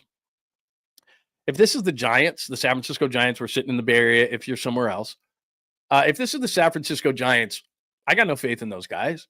They have this regime and the regime prior haven't proven anything. And I love Buster Posey as a player, but we have to separate Buster Posey, the player, Buster Posey, the executive. And not only that, we have to separate what the front office has done. So I got nothing against Buster Posey, the executive. There's not enough of a track record for me to decide if he's going to be good or bad at this. I love that he convinced them to loosen up the purse strings for 30 seconds so that they could get Willie Adames in here. But other than that, I'm not impressed by anything. Now, we're going to talk about Justin Verlander in a minute, and maybe, just maybe. But so they don't deserve the benefit of the doubt. But when Joe Lacob pulled things back a little bit and said, look, 10th place team, play-in team, again, for about 3 consecutive seasons, who could blame Joe Lacob for not saying, woohoo, let me write more drunken checks? He didn't want to do that anymore. And then he saw an opportunity for Jimmy Butler, and I've explained this many times, but I'll do it really quickly because there's a lot of new people around, and I appreciate you. What essentially happened there was Jimmy Butler had a deal worked out, an extension worked out with the Suns, but because Bradley Beal wouldn't waive his no trade, they couldn't get a deal done with Miami. The Warriors made a deal with Miami, but didn't have an extension. Jimmy Butler had no interest in that, so wouldn't come over. And then Joe Lacob and company huddled again and said, this is the only way we can get Jimmy. We got to give him an extension. Joe, would you do it? And the basketball people said he could really do this and he could really do that. And I think he could be the difference. And Joe said, okay, I'll do it. And he did. And this is a short sample size, but the Warriors never lose. And they get Jonathan Kaminga back tomorrow night, which we'll talk about in a minute. But just to Azul's point right there, I think the Niners and this front office, and he brings up a good point, and nobody wants to say this because the way that media works nowadays is you don't get any clicks if you say, I trust the front office. You only get clicks if you go, this is outrageous. What are they doing? This is so stupid. Man, they're dumb. Everybody screams and yells and hates and all that kind of stuff, and click, click, click, click, click. Everybody loves it. But if you say, you know what, I think that they are onto something, I realize as a rational sports fan, which is, again, that's a fan rational. Those are two opposite things. But you realize as a rational fan that, you know what, John and Kyle have done this before. This front office has done this before. And there is a natural progression to, especially when finances get out of whack, there's a natural progression to, we have to evolve this thing. And if you look at the Warriors, they're not the exact team that won their first championship in 16? They're not that's not the same team. You got to evolve this thing. And the biggest disappointment for this 49ers group is they could become something like the Harbaugh group, which, the Harbaugh group loses to the Giants in the NFC Championship game. They lose to the Seahawks in the NFC Championship game. They lose to the Ravens in the Super Bowl. They came so close so many times. You don't need me to go over everything. But then they couldn't evolve past that, and now they're a really nice team in the history of the 49ers. And in doing pre-half and post for the Niners, and they always bring in the captains, and it's really cool. And they come into our studio, and I'll talk to a guy like Justin Smith, or I'll talk to a guy, or in this group, I talked to a guy like Richard Sherman last year who came in. And ultimately, we always have to go back to, God, you were so good, but you didn't win it. So good, you didn't win it. Tons of guys have come back from that Harbaugh era. And I know Sherman's part of the Kyle era, but they haven't won it either. And so many of those guys have come back. And one one of those things we always have to talk to him about is Patrick Willis, Navarro Bowman. We've had all those guys on in the studio, not only on our shows on KNBR when we used to have them, but also just, like I said, on Sundays at the stadium doing pre-half and post, sitting in the broadcast studio down there. And we talk about all the great days and all the old days, and we have a great time, and we're having a lot of fun. And then inevitably, and this is how you do interviews, at the end, you come up with the negative stuff, because then if they hate it, then they're almost done anyway and they're gone. You don't start it. You don't start with that and break the ice that way, because you're setting a bad tone for the interview. So I would never start a Patrick Willis interview down there by, man, you guys got so close. Like, that's the last question I would ask him. And we always had to talk about it, because it was like, man. And then we would compare it to the Shanahan group, and we go, man, they got to win a ring, because then you don't want to be in that really, really good but couldn't win it category. Like, I hate to bring this up, but like Seattle, when they won it against the Broncos in 2014, 43-8 in New York, and we were there that week, they didn't win another one against New England. That was crazy, and they had the interception. That was in Arizona, and you had Butler step in front of Lockett and all that kind of stuff, and Seattle didn't win a second one, but they won a first one. And so up in Seattle, I have a lot of friends that work up in Seattle. They won the one. So that team is still revered at a really high level. Well, Harbaugh's teams are a step below, obviously, the Niners teams that won Super Bowls. And they could have been up there, but they're not. And this same group with Kyle Shanahan, it is like you're waiting. And now it's not over. I think they're doing a financial reset for a year, but this is a great point that, they were 2-14 Super Bowl team. Jimmy busts out his knee, like you said, which led to, as you well know, Nick Bosa. So, maybe that happens, maybe it doesn't. But the one thing I would say is that if you're saying, okay, do we give benefit of the doubt to John and to Kyle? Well, they've nailed a lot of mid-rounders, and they nailed the draft last year. Now, if Pearsall comes through, that would be absolutely great. But Dominic Pooney is going to be a player. I think Mustafa is going to be a player. I mean, there's a number of guys who I think are going to be players. And what they have to do, and this is easier said than done, but I keep bringing up the Eagles and the Lions and the Rams, who are at the top of the NFC right now. They didn't do it through free agency, everybody. Now, Saquon Barkley helps, and Zach Bond helps, and you can go on down the line. There's a few guys that absolutely helped from a free agent standpoint.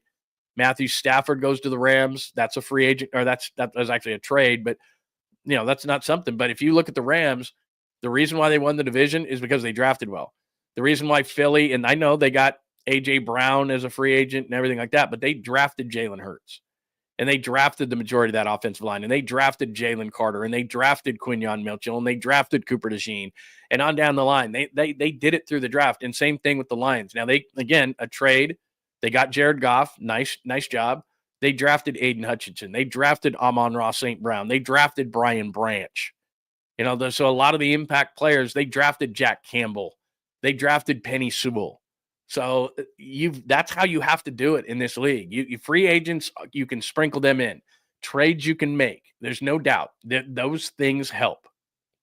But at the end of the day, if the 49ers are going to get back in it in the NFC, it's happening through the draft. It's not happening through free agency. Free agency is fool's gold. And New England, who had a ton of money at the beginning of free agency and spent it on Milton Williams as the highest paid player in the history of the Patriots, and that includes Tom Brady. Milton Williams is the highest paid player in the history of the New England Patriots. They're going to regret it. The 49ers, the last time they took a deep dive on day one of free agency was Javon Hargrave. And I'm not going to bring the numbers up anymore because I'm done with it. But he's costing him $7 million on this year's cap and $17 million next year. And in the couple of years he played here, he was disappointing. He wasn't the guy who dominated with the Eagles. And I tell you this about free agency all the time. It's always a flawed player. He's got an injury. He's too old. He's not effective. He's good in name only. Some of the guys that the 49ers lost, like I said, and thanks, Azul, that's a great point.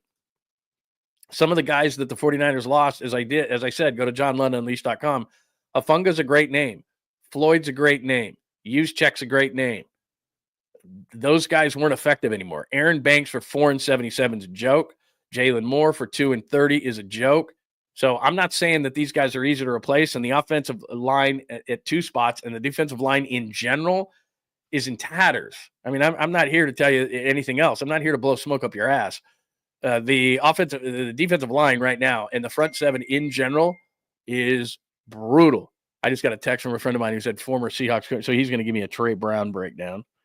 I wish I could pop him on right now. I should probably do that. Yeah, let me see. Hang on real quick. I'm not trying to ignore you, but I just got a text from a friend of mine, and my texts are kind of, oh, there he goes. Oh, look at this. How about this? This is a good friend of mine.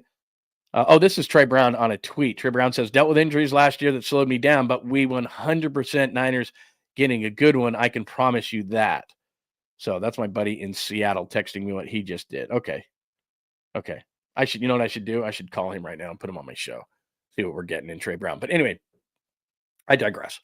So anyway, let me get back to some chat. Really good stuff. That was a good comment. A lot of people are not rational, especially going on right now. And you don't have to be. I'm not asking you to be rational. You know me. You can say whatever you want. Let's see. Anything, by the way, I've been ignoring it this morning. Let me make sure that there's nothing happening from a standpoint. Is anything going on that I may have missed? Nothing new. Okay. And I've given you the breakdown as far as all the free agency is concerned. Let me just make sure that there's nothing new going on as far as what I am missing. This is not great from Jeff Deeney of Pro Football Focus. And I bring up Pro Football Focus a lot, but because the reason I do is because I'm not saying they're perfect, but if you look at, so I'm giving you a bunch of negative numbers on guys that have either come or gone for the 49ers, but go look at like top 10 edge rushers or top 10 offensive linemen or top, like places that you're not staring at the entire game, or top 10 defensive tackles. And they are the top 10 defensive tackles in the league, and their numbers are pretty accurate. So that's all I'm saying. Jeff Deeney of Pro Football Focus, my friend, sent me this. Trey Brown has allowed a passer rating of 103 over his 4-year career. That's not good. Played pretty much strictly outside, a lot of press.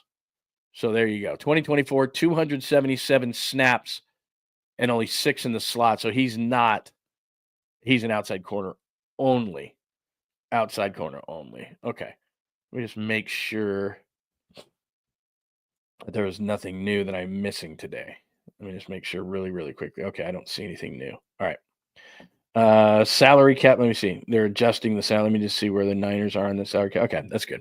All right, let me get back out to the chat lines. By the way, it is episode 86. We are absolutely thrilled that you are here. 49ers money problem. I went over that with you. The dead cap space.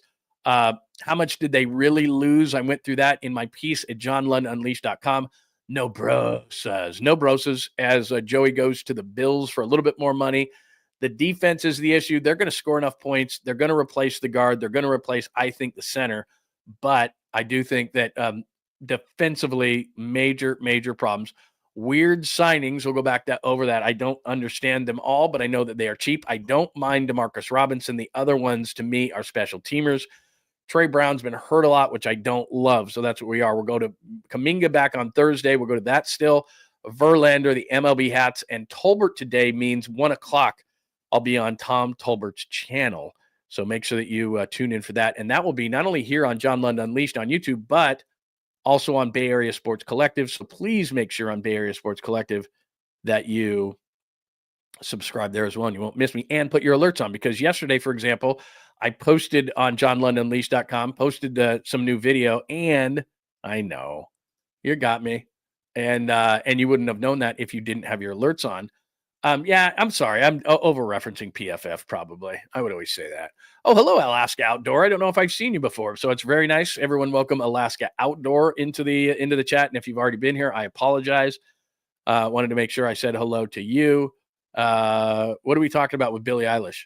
See, this is where the random happens at the bottom. If you're new here, what's going on with her? What's going on with Billie Eilish? Billie Eilish. Let's see here.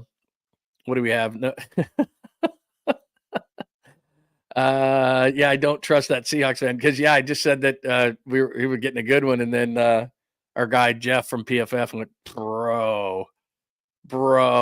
Hi, Rosemarie. It is great to have you. She says, hey, John, love how you tell it how it is. Keep rocking. All I'm doing, and I'm not biased one way or the other. I'm just simply telling you what's going on, and then the numbers are telling a story here. So I'm just reporting them, so don't get angry at me, but that's kind of the ugliness of it. I'm going to go to John Holmes here. Tyler Booker, offensive guard, Chance Warmack. Yeah, Chance Warmack I didn't love. But the thing about Tyler Booker, and I don't think they're going to take a guard. I really don't, especially at 11. But if they were to, just for the sake of our conversation, I've heard on Tyler Booker comps to Quentin Nelson of the Colts. And the reason I say that is because people who talked to Tyler Booker apparently at the Combine were blown away. But I think they need to go tackle, and then they can move 𝐾𝐨𝐽𝐺 to guard and to replace Banks. That's what I think they're going to do. But you know what? You never know. There's a lot of different things going on here. Let's see here. What else do we got going on? Hey, Fuzzy Hugs.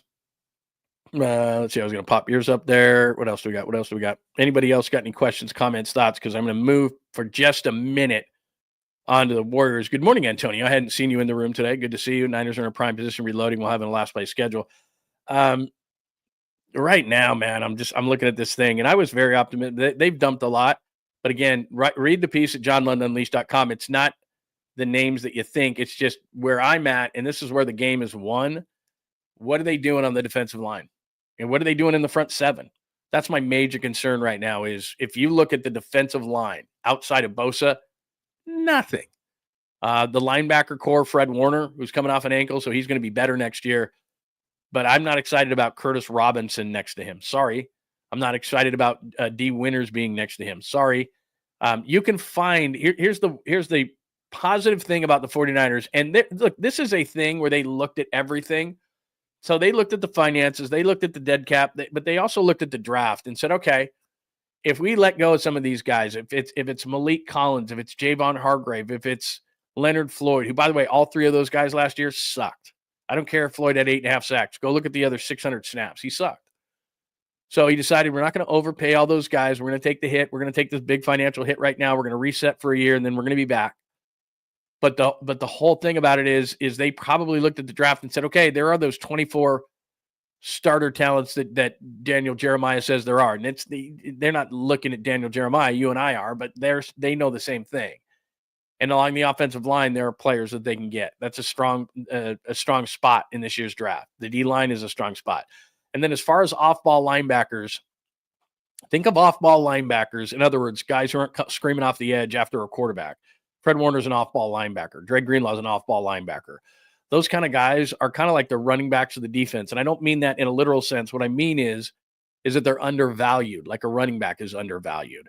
So most times linebackers, off-ball linebackers don't go early. Now, edge linebackers do. Guys off the edge do. I'm not saying that.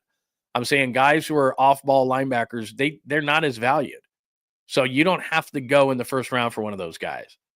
So the first round to me, it's looking more and more, and I don't want to lock into a position because it just depends on who slips. Like Mason Graham of Michigan's a really good defensive tackle. If he were to slip, I think they'd take him at 11.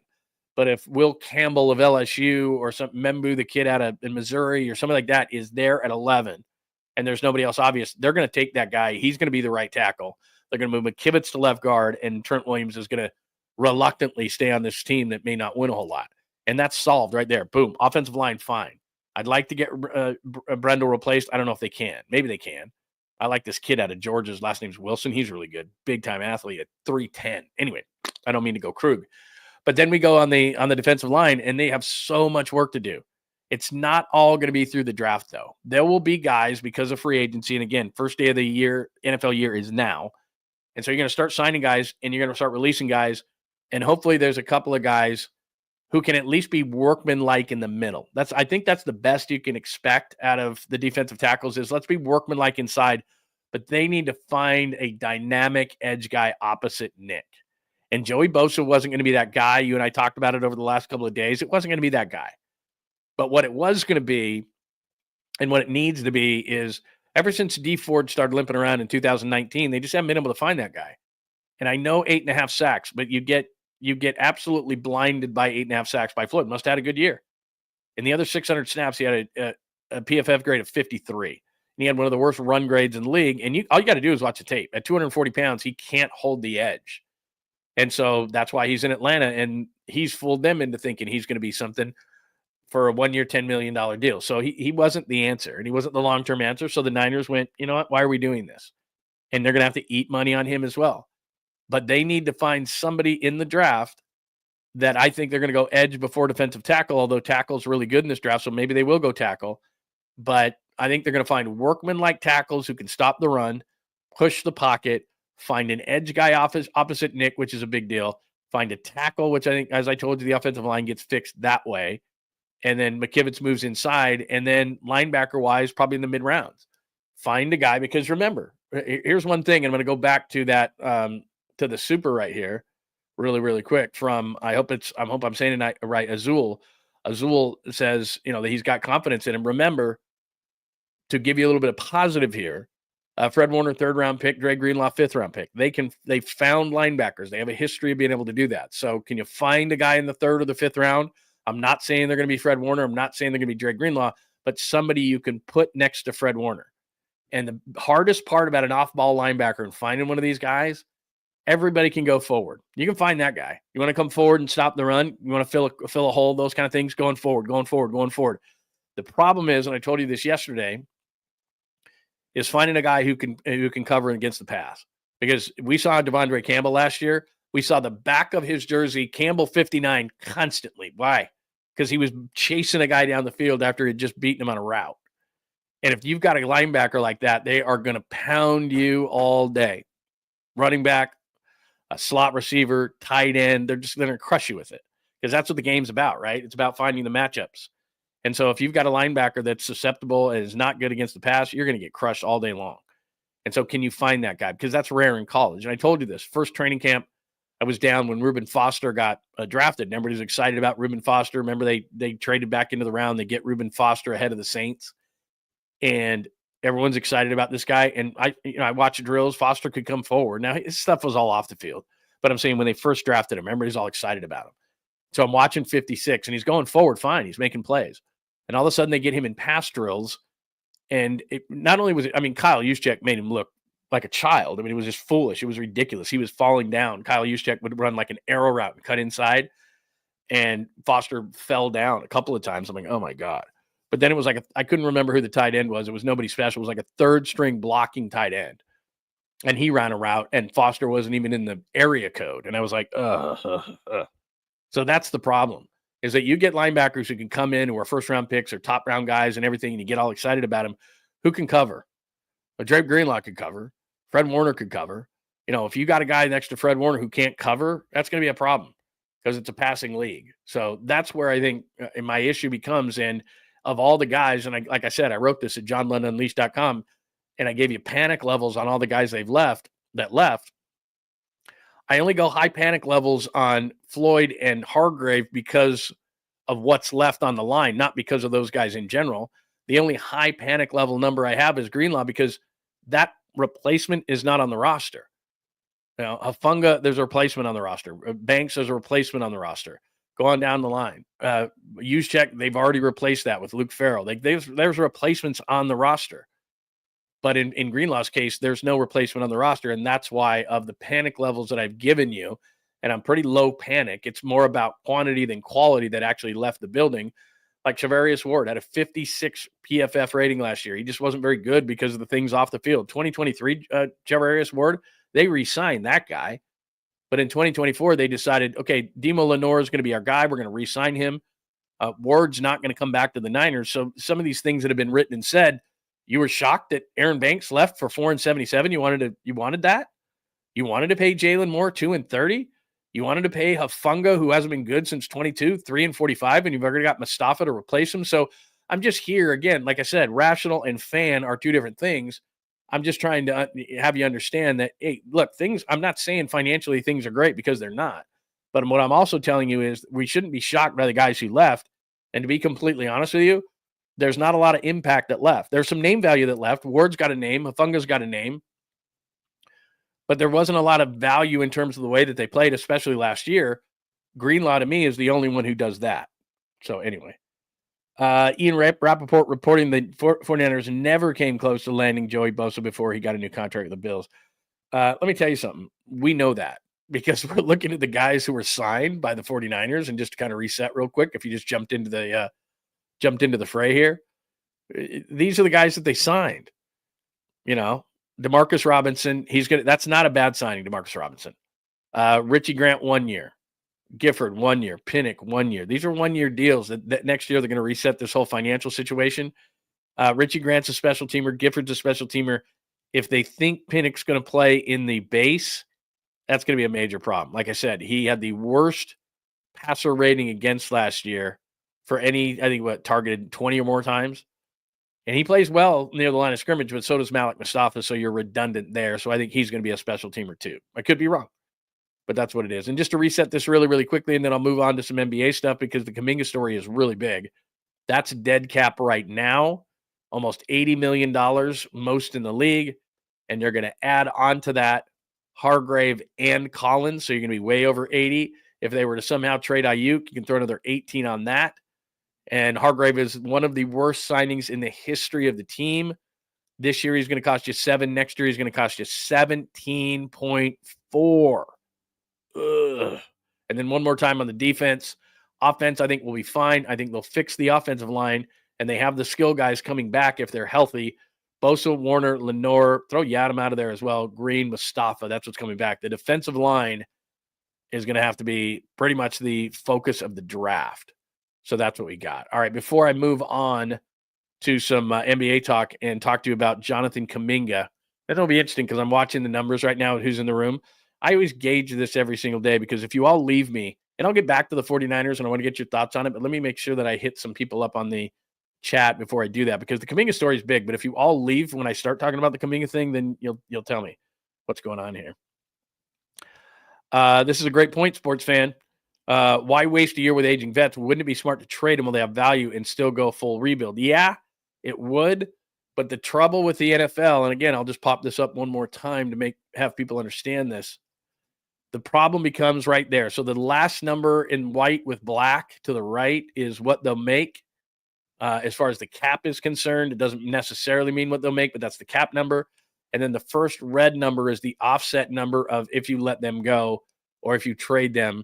So right now, you can't trade Trent Williams. I mean, look at that number. You already got all that dead cap. Look at the number that he's going to make, 21, versus the number that is offset at 55. So that's a dead cap of 34. Nick Bosa, which you wouldn't trade him anyway, but 20 versus 72. He just signed his deal. That's 50 in dead cap. Ayuk, 10 versus 38. Now, that's not exactly accurate. That's an 18 million hit offset by a salary. So his hit would be about 11 million. But still, you're already getting hit, like I said, by all this cap number. Then Hargrave, you're already releasing him. Collins, you're already releasing him.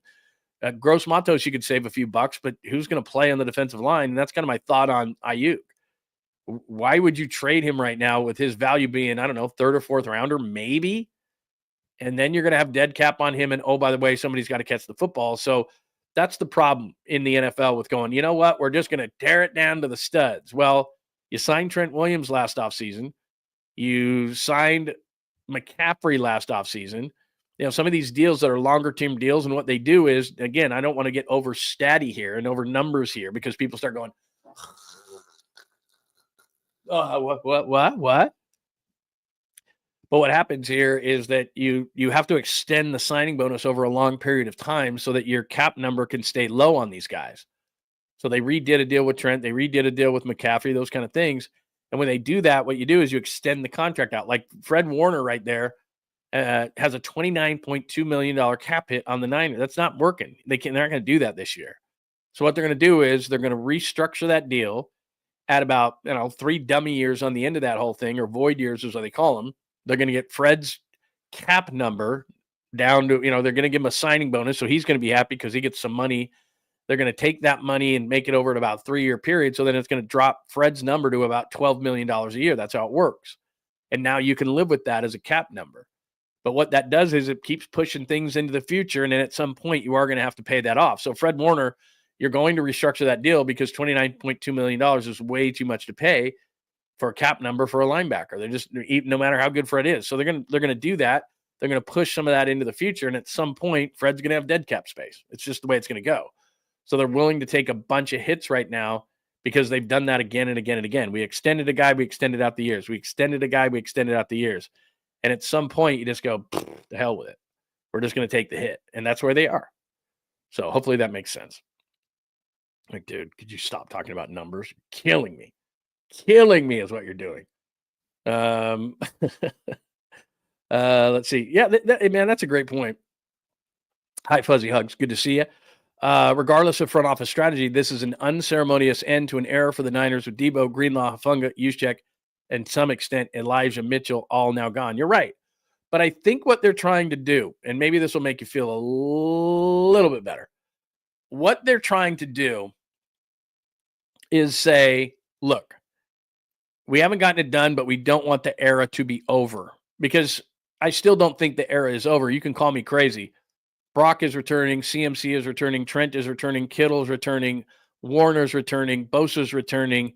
So while this is a massive difference from the team that went to Super Bowl 54 in Miami, for example, no Buckner, no Armstead, no D Ford, no Jimmy Ward, right? I mean, we can go on and on. There's a bunch of guys that are on that team. No Joe Staley, et cetera. The offensive line's completely different. No Raheem Mostert, who there were some rumors that he might be coming back to the 49ers. All those kind of things. No Deebo Samuel was on that team. Obviously, no Jimmy. So, there's a ton of different players. Hell, there's a ton of different players from the Super Bowl in Las Vegas, which was 2 seasons ago. No Dre Greenlaw, no Mooney Man Ward, we can go on down the line defensively. It's unbelievable. Hargrave was on that team. So, there's a lot of guys who aren't on that team, let alone to go back to Super Bowl 54. But still, to me, this is still the Kyle Shanahan, John Lynch era. And as we were pointed out to earlier, I'm going to give them benefit of the doubt in terms of, hey, I think they can rebuild this thing. Now, can they rebuild it to the level that they had it? That's going to be really hard. But we said this all last year, top heavy. And the reason why, when they had all the injuries, they couldn't recover from it is because they had so much money tied up in all these guys. They had no depth on this football team, and they're trying to correct that. So I've always said, hey, last place schedule, I think they're going to be a playoff team right now. And I was on with Bay Area, not Bay Area Sports Collective, but in Las Vegas on the Brent Musburger channel, VSiN, Vegas Sports and Information Network, VSIN, VSiN, Vegas Sports and Information the other night. And they asked me that thing, are they done? Are they out of this window? And they were citing the odds that still had at that particular point, the 49ers as the favorites to win the NFC West. Now, I haven't looked this morning at the odds. I'm not that big of a gambling degenerate, and I haven't looked this morning, but I can guarantee you this.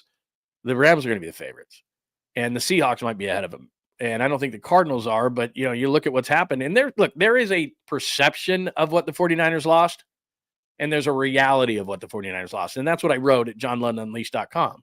And I've been telling you that all morning long. There's a lot of names and there's a lot of quantity, but there's not a ton of quality. But the quality that they've lost, and Dre Greenlaw and et cetera, yeah, that's bad. And then just to the point that Fuzzy Hugs just made, there's a lot of guys who aren't on this team. So I still consider it to be the same era. I think that they've got to just nail the draft. That's all that they can do. But this is a good point too. Saleh's the biggest win for the 49ers, but I don't know what Robert Saleh's going to do. Robert Saleh's looking at this team, and I got to be honest with you, I'd love to be a fly on the wall at his house this morning, where he looks at this whole thing and he goes, wait a minute. I was sold a bill of goods of what the defense was. And let's be honest for a second, okay? They weren't very good defensively last year. So did I think they would tear it down to the studs to this level? No, but they weren't good defensively last year. Let's get that straight. And they're making major changes. The defensive line, as I said, needs, I don't even know what they're going to do on the defensive line, but they don't have a game today, so we don't have to worry about it. But believe me, Saleh didn't think that this was going to be the case, because he's going, well, there was other DC jobs that I probably could have gotten. And his goal, and we said this at the time, he wants to go back and be a head coach. And so a lot of people were like, well, we don't want him for a year. We don't want him for a couple. Look, this is going to be a rebuild. And when he first got here, Saleh went to the Niners in 2017. And remember, if you look at that chart, and we flashed it up a bunch when Robert Saleh came back, their defense were terrible. And I'm not so sure that they have more or less talent on this team than they did. I guess probably more. But, Bosa's really your only impact guy in the defensive line. Warner's clearly your only good linebacker right now.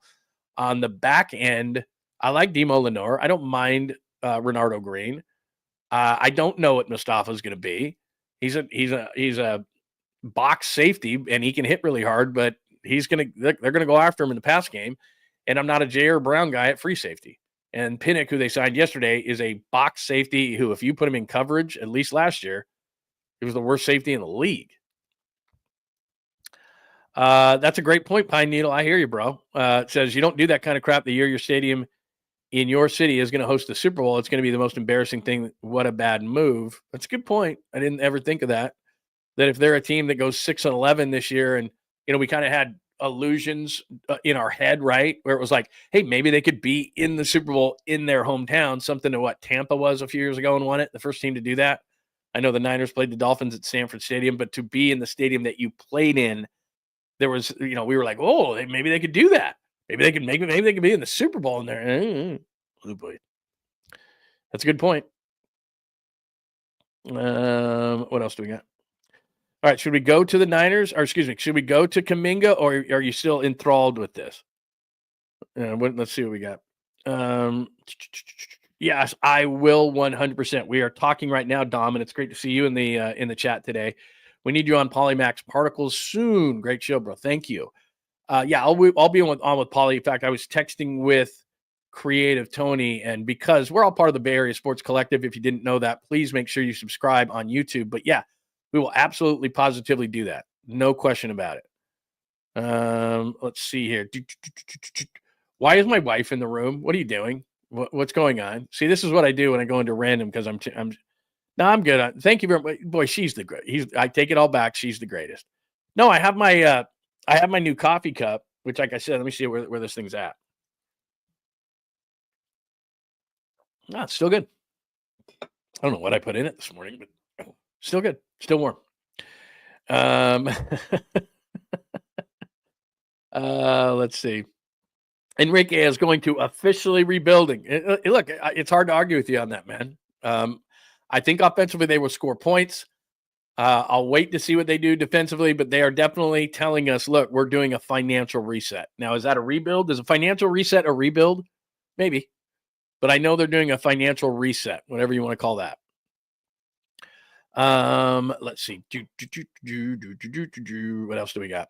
I'm going to move on in just a second. And we can go back to this. If you got a bunch of stuff and I move on to Kaminga, I'll get back to some stuff on the 49ers. No doubt about it. This is one of my favorites. As you know, East Coast Red and Gold podcast. They are the best. I think you're having Krug on if you haven't already had him on. Yeah, Greenlaw's the only one, really. Honestly, Greenlaw's the only one where I go, bummer. And a year ago, and I told you this the day that he signed, a year ago, they signed him still.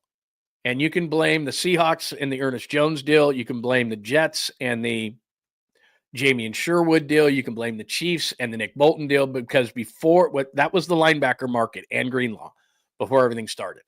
And the Niners, I can tell you this factually and actually, that the 49ers had about an $8-9 million price tag on Greenlaw. And they didn't want to go beyond a year. They thought maybe it could be a make-good deal because he played all of 34 snaps last year. But then Ernest Jones got about 13 a year from Seattle, and Bolton and Sherwood got about 15 a year from the Chiefs and the Jets, respectively. I don't know how those deals were structured. Bottom line was those deals came in at $13 to $15 million, and then there was no more linebackers on the market, no quality linebackers. And so all of a sudden, Greenlaw's sitting there going with like 5 teams looking for a linebacker. I got all the leverage. And so the Broncos end up giving him, 3 and 35. Again, I don't know how it's structured, but I'm sure they went back to the Niners and said, that's $11.3 million a year. The Niners and Jed York, I'm sure John tried one more time and went, are you sure? And Robert Saleh texted John and goes, you better make this happen.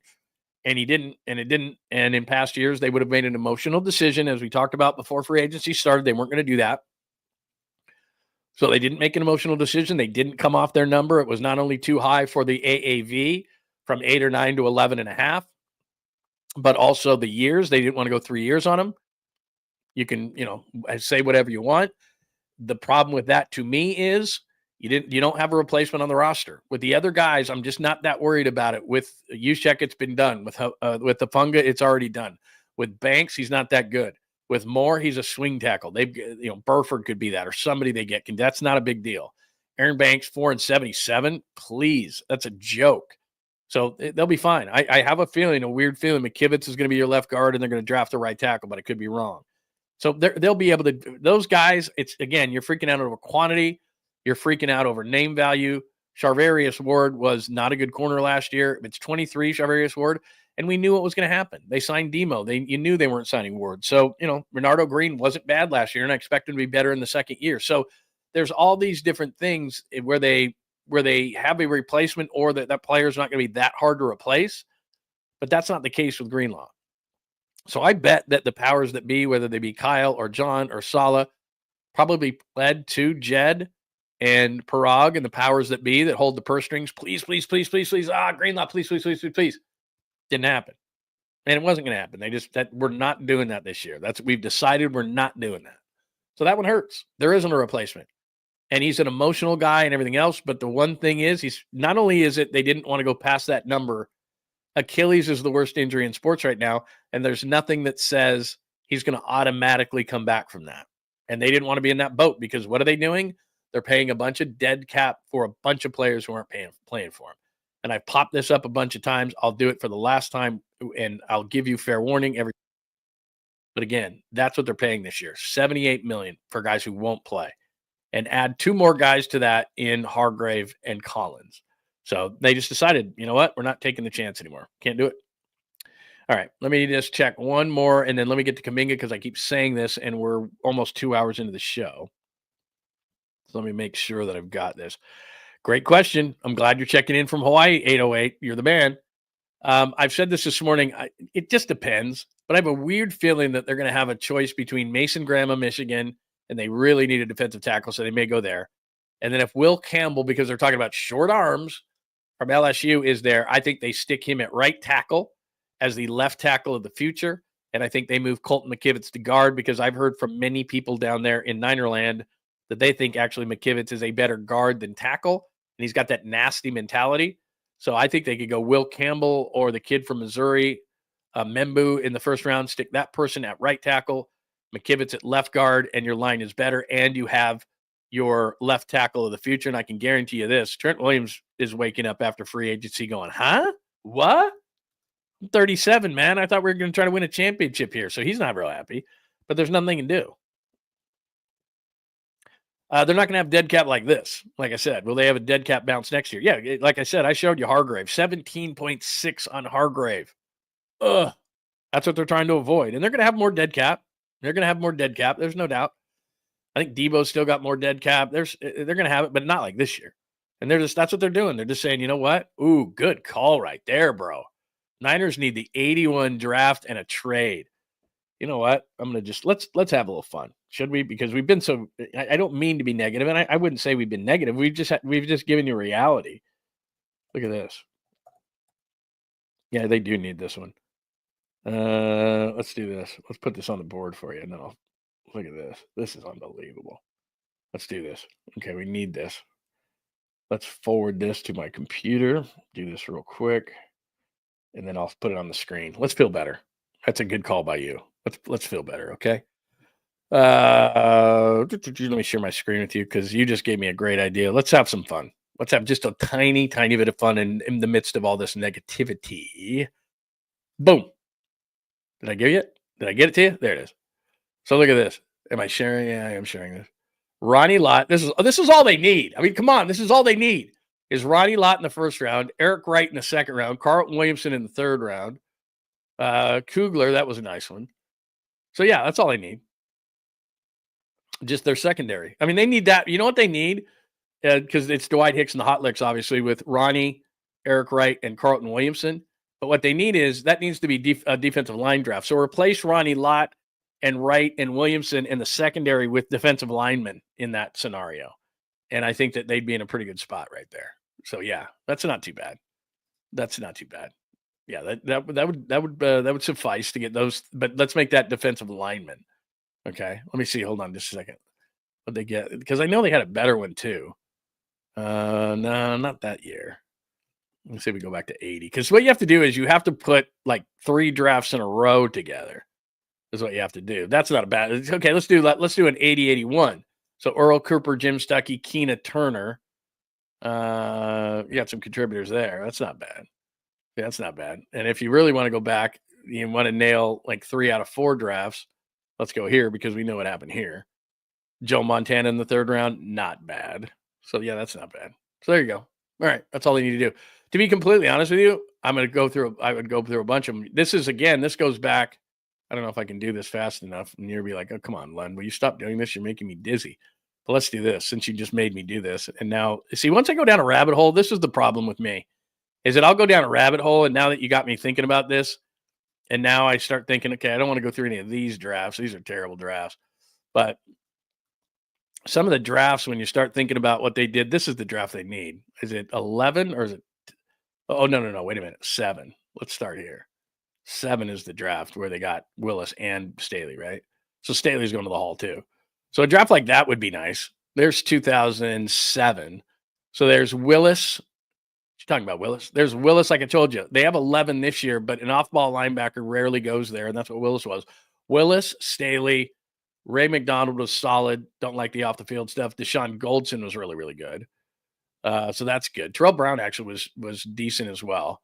Then after that, it goes to, was it 10 where they got the offensive tackles? Yeah, 10 they went Davis, 𝐿𝐴𝐷𝐻, Mace was terrible. That's a good draft.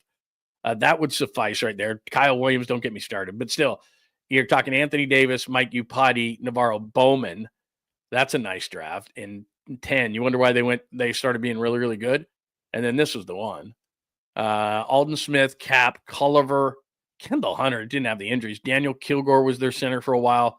Bruce Miller, weird. So anyway, a few of those drafts wouldn't be so bad. That wouldn't be bad at all. And then we could go into some of the drafts by the Niners right now. But there you go. You get the idea. So yeah, they need an 81 draft and a trade. And I just went through all that stuff.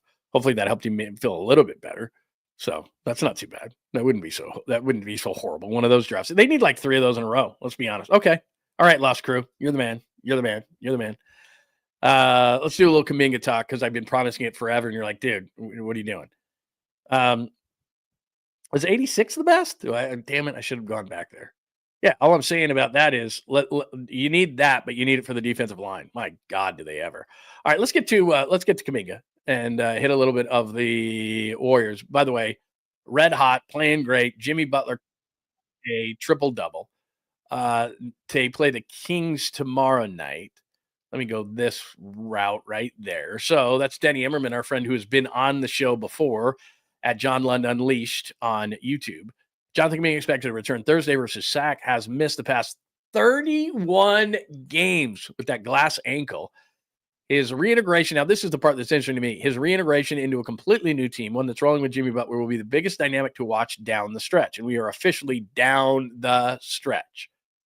So my big question around Kaminga is this. His agent is in his ear on one side of it, saying, Jonathan, you've got to make a big impact here, man. You got to get on that court. You got to crush it. And, we got to get a contract. And So that's one side of it. His agent is in his ear going, hey, to make money, you got to be the man. And before the 10 games before Kaminga got injured, and he's been out since January 4th, he was averaging over 20 points per game. But remember, that's not Jimmy Butler. So hopefully Kaminga, who I'm going to give you a little news flash here. It's not really a news flash. You probably know this if you're a Warriors fan at any level. He's not the easiest to coach. He's got a bit of an ego.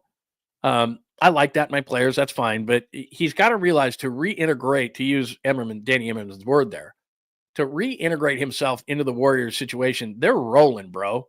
And so what you have to be is smart to realize, I just don't want to screw this thing up. I can't come in here with an ego.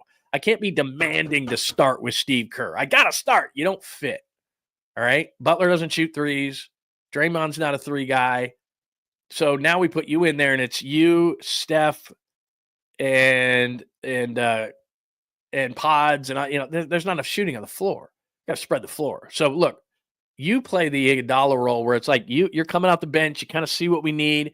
You can defend. You can get to the rim. You can emulate a Jimmy Butler kind of a game. I don't want you sitting on the perimeter, jacking threes. We don't need that from you. Slash to the lane. Get to the free throw line. Play great defense. You're a tremendous athlete. Play, 90 feet, man. We want energy. You're not getting 30 minutes a night. You might be getting 25 minutes a night, getting reintegrated back onto this team. So give me balls out effort for 25 minutes. And we'll see. We'll just see what happens. But, you don't need to be the big scorer. You don't need to just give me an all-around game. Don't sit there and jack threes. Show me your mid-range game. Show me your get to the rim, get to the free throw line. See what Jimmy Butler's doing, Jonathan Kaminga. That can be you. Give us energy when you're in the game. Those kind of things fit in because we're rolling. And so I'm sure that's what Steve Kerr is doing. Steve Kerr is sitting down with this kid going, look, love you. But the dynamic on the team has changed since you were last here, and we're kicking ass. And you can't come in with an ego, and you can't demand starts, and you can't demand minutes. If we win, you'll get yours. I think that's the number one thing they need to tell Jonathan Kaminga. Because what have we seen in NFL free agency, to bring it back to there for just a second? Milton Williams helps the Eagles win a championship, gets the biggest contract in the history of the Patriots, and that includes Tom Brady. Josh Sweat goes to the Cardinals for $4.76. And again, I didn't see how it's structured, but that's a big contract. Guys get paid from championship teams because for some reason, general managers on other teams think to themselves that they have some sort of a smell, a pheromone or something to them that will help you win. He stinks like winning. Let's get that guy. So if Jonathan Kaminga wins and helps the Warriors win, and then he's got the upside that he has, whether it's the Warriors or somebody else out there, he'll get paid.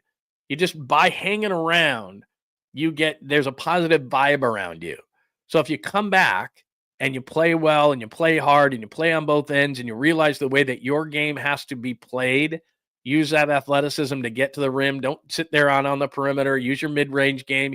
You can be an above-average defender, be a better rebounder, be a smarter player overall, play a Jimmy Butler-style game and a mature game. You're going to get paid, dude. You don't have to start. You don't have to play 35 minutes. In fact, a lot of times players get paid on their potential more than what they actually do. So you're getting paid, dude. But you're not going to get paid if you come back and you demand minutes and you demand to start and you're a big pain in the ass. And all of a sudden the Warriors don't start winning at that level. And everyone's going to look at you and go, God, what's changed? God, they were winning and they were doing so well. What has been the difference? Oh, Kaminga came in and bitched and moaned and didn't play within the team concept. So he's got to come back, understand what has happened since he's been gone, figure out what his role is within that, and just say, you know what? It's not my year to be the starter and score 25. That, again, we've said this a million times. At some point it will be. But now that Jimmy Butler is on this team, it's Butler, it's Curry, it's Green. They've figured this thing out. Guys have figured out their roles. Moses Moody is the starter. There's something like 15-1 when he starts. Sorry, coaches are superstitious. You ain't starting. And you shouldn't. So come back with that attitude, and I think the Warriors are going to be fine. So down the stretch, as we talk about all the time, and it's Sacramento tomorrow night, and I'm stoked that Kaminga's back. Don't get me wrong. I'm not saying this is a negative thing.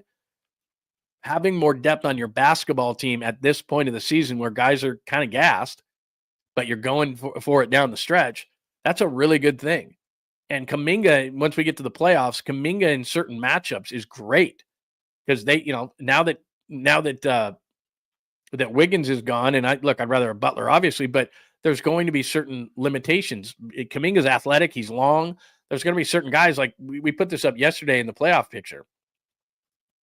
You're taking on the Lakers in the first round in a 3-6 matchup, as you can see there on the left side.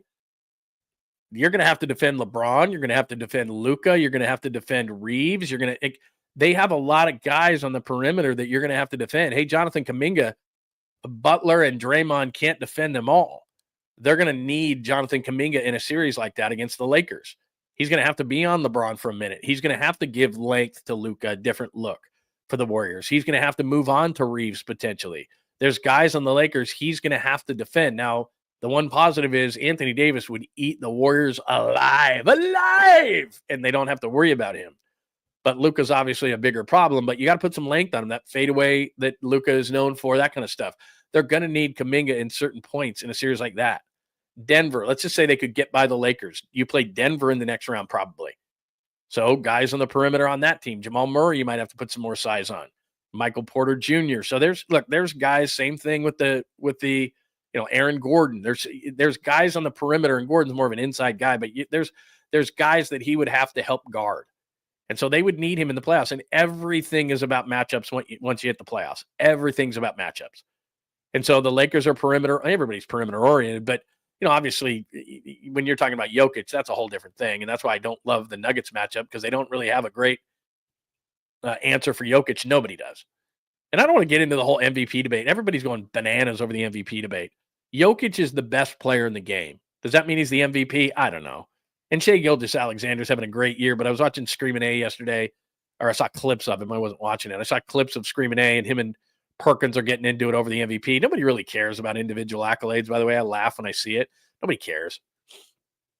It's kind of like all-star games. Like, you have a huge debate, and everybody gets pissed off, and the game's played. Nobody cares. Like, the MVP is given out. Even Jokic doesn't care. Like, Jokic gets the MVP and is like, does a speech like, thanks. People want to win, and I don't care. Like, it's cool that Curry got the MVPs, but it didn't change my life at all. So I just think the debates they go hardcore on these MVP debates, And then when it actually is given out, nobody really cares. It's kind of for your history. But look, Jokic is the best player in the game. If you want to give it to 𝐿_𝐫𝐵𝐷𝐼𝐶 because you think he was better and his team's the number 1 seed, I get it. But Jokic is the best player in the game. It's not even close. But anyway, I digress. So they're going to use Kaminga in these matchups in the playoffs because the Lakers, there's guys. The Nuggets, there's guys. If they go beyond that, I don't know. But they're going to need him. So point is, in this whole conversation is they have got to get him right, and he has got to get himself right as far as mentality. Sorry. As far as his mentality is concerned to come back to this team that's winning. Because clearly it's not the team that he left. Jimmy Butler will tell you that. But just the fact that they've won the way they've won, the fact that there's something like 15-1 when Moses Moody starts, you're not going to start and you don't fit. And so hopefully he's mature enough to understand that and to kind of see that. Because like I said, I know how agents work. And the agent is telling Kaminga in his ear, dude, you got a contract to play for. You got to bust ass. You got to be the man.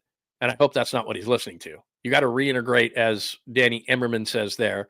You got to get reintegrated back into this thing. And if they continue to win, then the residual effect for Jonathan Kaminga is going to be a positive one, and he'll get paid. And that's how I see it. What do people think about that? And then we'll hit up on a little bit of Justin Verlander. I agree with you 100% on that. I don't know how they traded Cat. And again, it's going to come back to finances, I'm sure. But my God, man, that was a brutal move. Yeah, you nailed it, Steve. Kaminga needs to come back as an adult. It's possible for the Warriors to go all the way. I don't know if I'm going to say all the way, but I will say this, that in the history of the league, it usually takes you a minute. So you get to a certain level, you lose, you come back the next year. Cleveland, for the second time this year, has a 15-game winning streak. They are awesome, and they are incredible defensively. So maybe the Warriors couldn't beat that team, but they're young. Oklahoma City is incredible. They're going to have the number 1 seed in the Western Conference. They should. They're deep. They're an amazing defensive team just as well. SGA is a guy that can score at will. He's going to get to the free throw line. Not as much in the playoffs, by the way, though. So Shai Gilgeous-Alexander, whether he's MVP or not, whatever. I don't care. But he's really, really good, but they're young. And I've said this before. Houston, young. Memphis, young. I think the Warriors can win. Can they win consecutive series at their age again and again and again and again? That would be my question. And then if they have to be on, and I said this yesterday, if they're on the wrong side of the bracket, which to me, the wrong side of the bracket is the bracket they're on right now, which is Lakers in the first round, Nuggets in the second round, I want them on the other side of the bracket. I want them to face Houston or Memphis in the first round and Oklahoma City in the next round. I want them to face young teams, even if OKC is the number 1 top seed, By the way, I agree with you. It's going to be SGA, and I'm fine with it. I guess where I'm going here is that every single day you have to have content for these talking head shows, and I'm one of them. I get it. But you got to have content. And what they do is the MVP debate, it's on the board every day. Like how I have the chalkboard here. Every day, ESPN's going to go MVP, MVP, MVP, MVP, MVP. And what's hilarious about it is, like, even when Steph was going for MVPs, and I know that they go to the free throw line and people go, MVP, MVP. Sorry that I'm making a dopey voice in that one, but it's not that big of a deal to us. Like, Steph Curry finished his career, and then on his resume for being one of the greatest players of all time, and he's a 4-time MVP. Like, it's a big deal for them in their resume, but in terms of a fan, I don't care.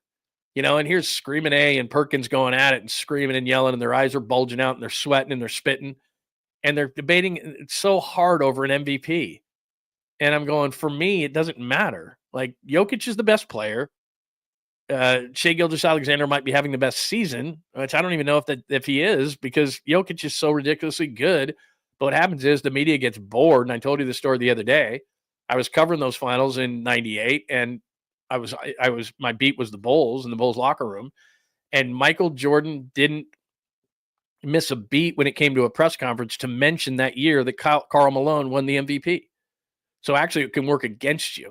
Because Michael Jordan, look, in the playoffs and the finals, he didn't need motivation. But not one time, I'm not even kidding you, not one time did Michael Jordan go to a press conference, to do a press conference, and was asked something about the Jazz where he would clip in or flip in somehow, but Karl Malone's the MVP, not me. But Karl Malone's the MVP, so you might want to talk to him. Well, Karl Malone's the best player in the game. I mean, in a snide fashion to be like, okay, you guys made Karl Malone the MVP. Let me show you. So it can work against you a lot of times. So from an individual standpoint, I really don't care who wins individual awards, Rookie of the Year, Coach of the Year, MVP, Most Improved, all other crap. I don't care. That's something to build a resume for a player in his or her post-game career that adds to whether they're the best player of all time in that whole debate, or whether they belong in the Hall of Fame, or whether they're an elite or first ballot or whatever. That then becomes part of their resume. X-time NBA champion, X-time MVP, X-time, whatever, all pro in football, MVP, all pro, like all those things. That's for them. And so it's just funny because on the talking head shows, that's all they do is they sit there and they're debating right now at a level where it's like they're screaming at each other who should be MVP. And again, the reason why some of those debates are so great is because there's no answer. So when there's no answer for a debate, people love it. Like I could easily make a case for Jokic every year.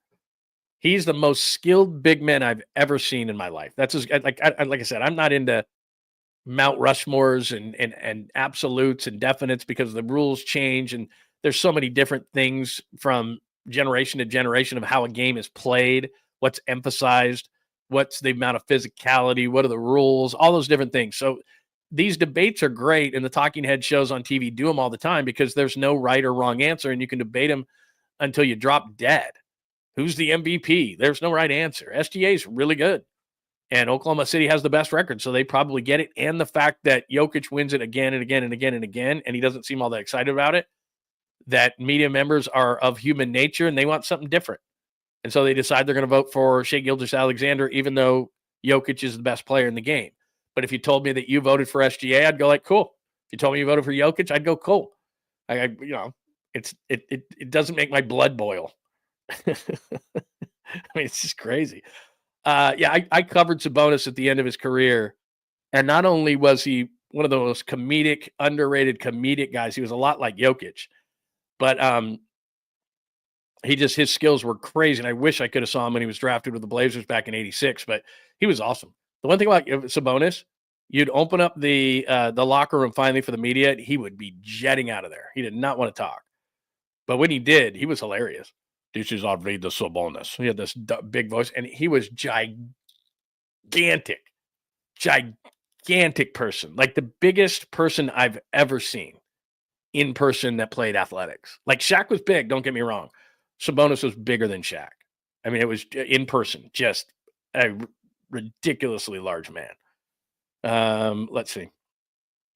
Playoffs all about adjustments, and young teams seem to struggle in a 7-gamer. That's all I'm saying is it's the youth and how fast you can grow up in a series versus what the Warriors already know. But the only thing about it is that when it comes to the Warriors, they can do it for a series. Can they do it for a series and a series and a series and a series with their age? That's the only thing I would ask. What time is it? 10:22. You said at 10:17. There I am. Was I talking about money again? Did I do it? What did I talk about? What was I talking about with money? What was I talking about it with? Was it Kaminga that I talked about with his new contract? I get you, but the NBA is so hit and miss. I don't think their track record is any worse than others, especially with having a high draft pick. Let's see here. I'll have Kate on. Kate's great. And talk some Sixers and playoffs and all that kind of stuff. What an awful year they've had. Awful year. By the way, speaking of collaborations, if you did not hear earlier, I'll finish up the show shortly, maybe at about 10:30. We've had a great show today and so many new people in the room today that I can't thank you enough for all showing up today. 8 a.m. Pacific is what we do Monday through Friday. Saturdays, 10 a.m. Have those alerts on for as needed because throughout the day we will jump on. But today have your alerts on because around 1 o'clock, I've talked to Tom's producer, Ogden, so I don't know exactly, but around 1 o'clock, I'll be on the Tom Tolbert show today, and we'll discuss all about free agency and all those kind of things. And he'll tell me about Steve Young because he was in Steve Young's backyard, and they recorded a show/podcast with Steve yesterday at his house. So we're going to talk about that a lot with Tom today at 1 o'clock on the Tom Tolbert show, which is part of the Bay Area Sports Collective, which is why you should please subscribe over there, as well as John Lund Unleashed here. Good morning, James. And I don't even care that you're late, bro. I think it's totally cool. And I love that avatar, by the way. I don't know how good the Giants are going to be, but the park, man, I can't wait to go to the park, and I will see you all on opening day. Good morning, Job. Happy hump day to you all. Happy hump day to you. Tremendous. Great to see you. I would agree with this, and I haven't seen you before, I don't think, Robert Phoenix, the 11th. Careful about picking and choosing letters with Kaminga's word jumble. I love it, man. Let's see here. Yeah, there we go. Now we're talking about a draft. I'm not talking numbers. This was 86, right? Is this 86? Roberts, Rathman, McKyer, Taylor, Haley, Wallace, Fagan, Griffin. Was that 86? Oh my God. That might be the best one. My goodness, man. Oh, you're talking about my wife? Yeah, I think they use a term, you outkicked her coverage. I definitely outkicked my coverage. But, as you can see, I've got a great personality. Let's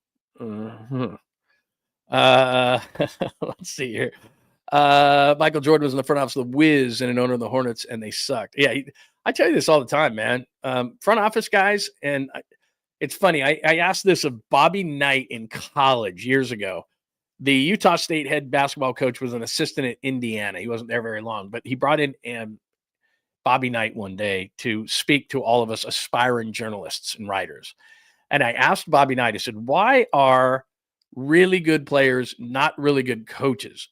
And he said, because when he was in high school, he was like the star of the team. Then he went to Army and he kind of wasn't very good. And so he had the experience of being the best player all the way down to the 12th man and a guy barely on the team. So he could kind of relate to everybody on the team. Whereas, and again, there are exceptions to this rule, don't get me wrong. But whereas really good players as head coaches in any sport, they can't relate a lot of times. And I'll use basketball the example because you're sitting there like Magic Johnson wasn't a very good head coach. Larry Bird was, okay. But you look at superstar guys and they're like, why can't you see that? It's like, I can't see the game like you see the game. Like a superstar has always been a superstar. So why, can't you see that? No, I can't. I'm the 10th guy. I don't see I can't process and see the game like you see it. And so Bobby Knight told me that he knew what it was like to be the star. And he knew what it was like to be the last guy on the bench. And it kind of ran the gamut. And so you see lots of guys like Kyle Shanahan's a great example. He played wide receiver at Texas. He wasn't great, but he grew up in the coaching realm. And so, he kind of knows what it's like, to be in a lot of different spots. And a lot of guys, when they're just great, they expect you to see the game, process the game, know the game like they do. And you're sitting there looking at the guy going, dude, I'm not you. I'm not Magic Johnson. I don't have eyes in the back of my head. So a lot of times these coaches get frustrated because these players that they're coaching don't see the game and will never see the game in the way that they see it. So they're not always great at it. Oh, Kate Upton. Yeah, that's a great call right there. Yeah, Pine Needle, thank you. Sorry, I was confused, but you've set me straight. How could I not think of Kate Upton? Yeah, that's a good call, man. Maybe on opening day or something, or maybe she'll be on because I'll be down at a lot of Giants games. Once Giants season starts, I'll go down and make sure that I make my presence known. Same with Warriors playoff games and everything. We're planning to have a bunch of great interviews because if they won't come to us, we'll go to them. So yeah, absolutely. This is a great question. Here's what I think Lost Crew won is that he is from the state of Washington, Yakima. If you know Washington at all, Eastern Washington, went to Eastern Washington University with the red turf. And a lot of people are thinking that if he is released, that he'll become a Seattle Seahawk because they just obviously traded DK Metcalf. They released Tyler Lockett. They're focusing on the offensive line, specifically guard, Seattle is, from what my friends are telling me up there. And they only have Jackson Smith and Jigba. JSN really is a decent wide receiver on that roster. So they're thinking maybe Cooper Kupp and a draft pick for Seattle. So that wouldn't be great because then he doesn't even leave the division. But I wouldn't be surprised. Yeah, would the Niners make that call? Yeah, but given their financial shortcomings as I've gone over, and if you missed any of the stuff that I went down and you're going, why are the Niners doing this? You can go back to the start of the show or right after the show, I will post and we will have the chapters available and you can just click on whatever you want. So if you don't want to hear this or hear that, then you can click wherever you want. But Cooper Kupp makes a ton of sense for the 49ers. And they just picked up Demarcus Robinson, though, so a different Ram. And I don't mind the Demarcus Robinson signing, by the way. I didn't exactly see it coming, but Demarcus Robinson is probably going to be the X until Brandon Ayuk comes back. So, yeah, I mean, it would make some sense, but Cooper Kupp would have to play for a lot less money than he probably wants to. And so I think, given what I have heard in Seattle, that they like him. He's from the state. If he gets released, I could see him going to the Seahawks, and I don't think anybody's going to pick up Cooper Kupp's contract. So, could be wrong, but that's what I'm thinking. That's what I've heard as far as that goes. Kate Upton. Yeah, I screwed that one up, didn't I? What else? All right, let me do this. I think this video, let me see if this video is no good. I think it might have screwed up. Yeah, I was going to play some Verlander for you, but I don't really need to do that. Let me just do this. Let me just switch real quick because I've kind of jumped all over the place as far as the chalkboard is concerned. So again, it's episode 86, 49ers money problem I showed you. What did they really lose in free agency? Lots of names, lots of quantity. I don't think as much quality. You can go to johnlundunleashed.com for that. No Brosas. Joey's going to Buffalo. The defense is in shambles. The offense, I think, will be fine. Weird signings. I went over that. Kaminga back Thursday, we discussed. I have not gotten to Justin Verlander or MLB hats. Let me do this.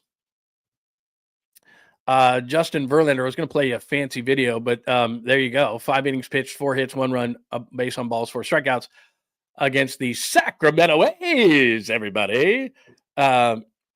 He looks good. I'm going to be honest. I might be wrong on Justin Verlander because I was like a 42-year-old with a neck injury. I don't know, man. He was humping it up there 96, 97 and blowing gas, and he still got the break on the breaking ball, and Arizona's not actually known for that. So he'll probably be better once he gets to Oracle Park. But he might be the Nolan Ryan type of just freak. You know, he's just a freak. He's throwing 96, 97. Now, here's where I would give a little caveat here, and I don't need to be right, all right? Because I didn't love the signing. I don't need to be right. And most times I'm wrong. But I'll give you this, that he's got to get through the season. Like a lot of times last year. So I was very outspoken on KNBR last year about Jordan Hicks. And I was like, I just don't like the signing. I'd rather have him blowing 102 out of the pen. And I'll stick to that this year. I'd rather have Jordan Hicks in the 7th inning throwing 102. And I'd rather have Ryan Walker at the end of the whole thing and Camilo Duvall in the 8th inning blowing 100. And I think you're playing 6-inning games at that point. You got gas coming out of the pen, which, you know, everybody loves that. So you got 3 guys that are just nasty, 7, 8, 9, and you're playing 6-inning games. I'd love that. So last year I just said, look, I don't think Jordan Hicks at 4-44 is a good starting situation. Now he came out of the gate last year in his first 10 or 12 starts. It was money. He had like ERA like in the high 1s, and everybody's hitting me. You're stupid. You're stupid. You're an idiot. What do you think? What about him now? Blah, blah, blah. But everybody I came back to in a very cordial and mature fashion, I think, maybe, probably not. But I said back to them, look, all due respect, totally get it. I look like I'm in the wrong, but I'm saying, look, a starting pitcher is an entire season. So when they hit me up like a month into the season, 6 weeks into the season, I said, we'll see. And what did he do? He was 5 and fly every single time. He started to get tired. He was an average pitcher at best by the end of the season, and I didn't like it. And 5 and fly means that you're putting too much pressure on your bullpen constantly. So last year, with only Webb giving him major innings, and for the most part, and he got things together a little bit, but Blake Snell's not giving you a lot of innings. Robbie Ray, when he came back, isn't. You know, everybody's 5 and fly in that rotation, which is putting an undue amount of pressure on your bullpen, and the bullpen got tired last year. Well, I think that with Hicks, he's going to be 5 and fly again. He could get off to a good start, but I think that they've got 5 better starters, and I'd put Hicks in the bullpen and make it a 7, 8, 9. Now, my whole point in that is that at the beginning of the season, I was getting a bunch of grief for Hicks. And like I said, everybody's due their opinion. I don't have to be right. I'd rather have the guy be good than me be right. And so the same thing happened with Verlander. I was like, I don't know. I don't love this. But when you see what he's doing, and I don't overvalue spring training, you watch spring training. So those numbers are great. But if you saw Verlander, and again, I was having an issue with a video, so I don't have it for you. But suffice to say that he's blowing it up there at like 96 and 97, and then he's throwing nasty sliders in the dirt the dudes are chasing. Now, again, I don't know if that's number 84, who's an A-ball guy. I don't know. But he looked good. His stuff was snapping, and his fastball was in the 96, 97 range. So can he sustain that over a long period of time? I don't know that he can give you 30 starts, but let's just say Verlander can even give you 25 at that kind of stuff. And I was wrong, and that's good for the Giants. All right, let me give you one more because I got this thing. Let's call this portion the caboose pistol. All right. Let's call this portion the Sweet Clean Family Friendly Caboose Pistol, because here's the thing. There's a few things I got on here. I think by and large, and if I'm wrong, I'll correct myself, but by and large, I think this is correct. A lot of times, as far as merchandising is concerned, and jerseys and hats and all these different things in Major League Baseball, the NFL, the NBA, they're not targeting me. I'm not the demographic. I get it. But what I often do is I'll go to my 21-year-old son and I'll text him something and I'll go, is this cool or not? I don't get this, and I think it's atrocious and ugly, but maybe you think it's good.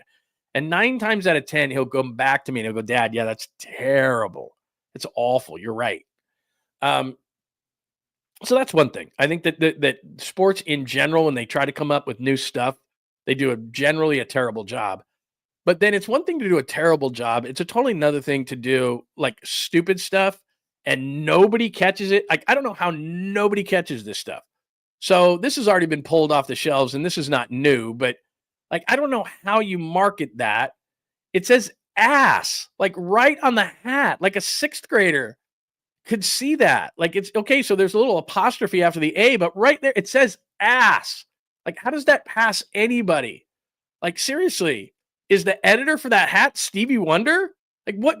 Hey, is this cool to send out? Ass. Yep. Looks good to me. Let's send it out. And it made it about 5 minutes. And everybody on social media was like, that hat says ass.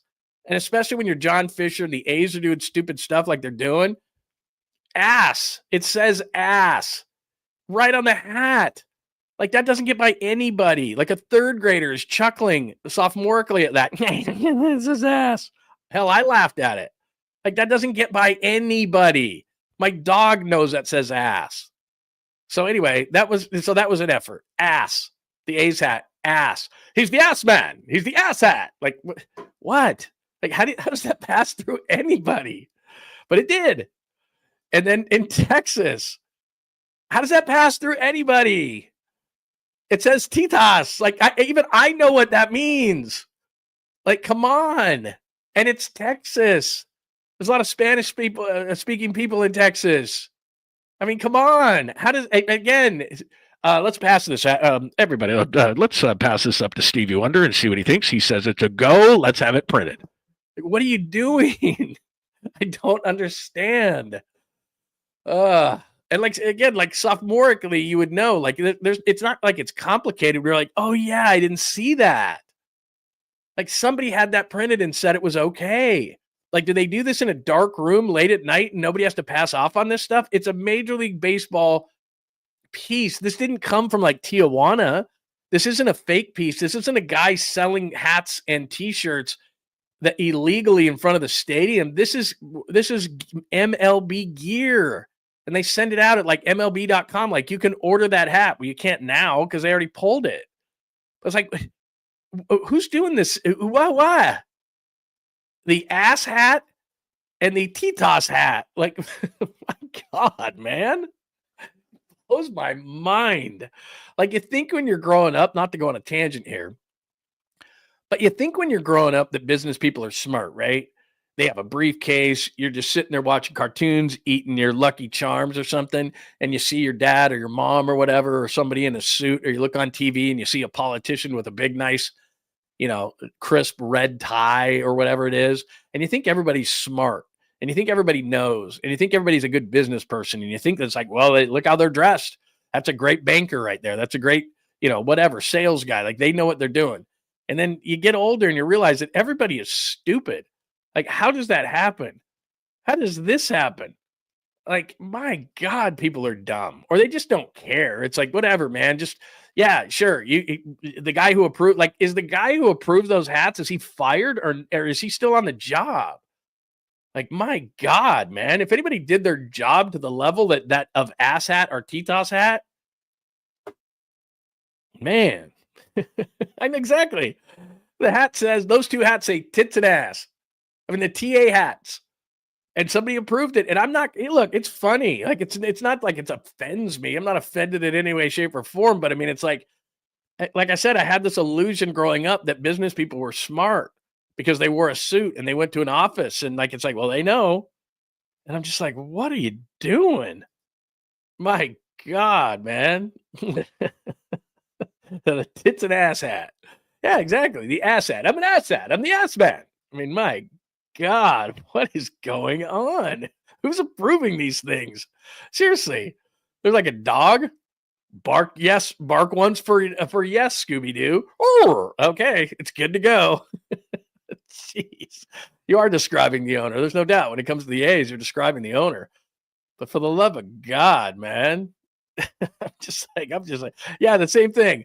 Sorry, I don't have the Angels hat up there too, but yeah, they basically Anaheim Anals. I mean, it's just like, what in the hell, bro? Oh man. Oh, by the way, I have great news, and I am so happy you are here, 5950. Try your old handle, because yesterday we were going through things with a fine-tooth comb. We were working on some things on the inner workings of John Lund Unleashed on YouTube, and I saw your name on a list, which I don't know how it got there, because like I said, I don't block anybody. Everybody can have their opinion, and it's not going to piss me off. And the people in the room, in this great community that we have formed, will eventually rat you out and you'll be gone, because it's a cool community. We all hang out. Everybody's got an opinion. We have fun every single day. But I saw your name for some weird reason on a list that I didn't understand, but I took it off of it.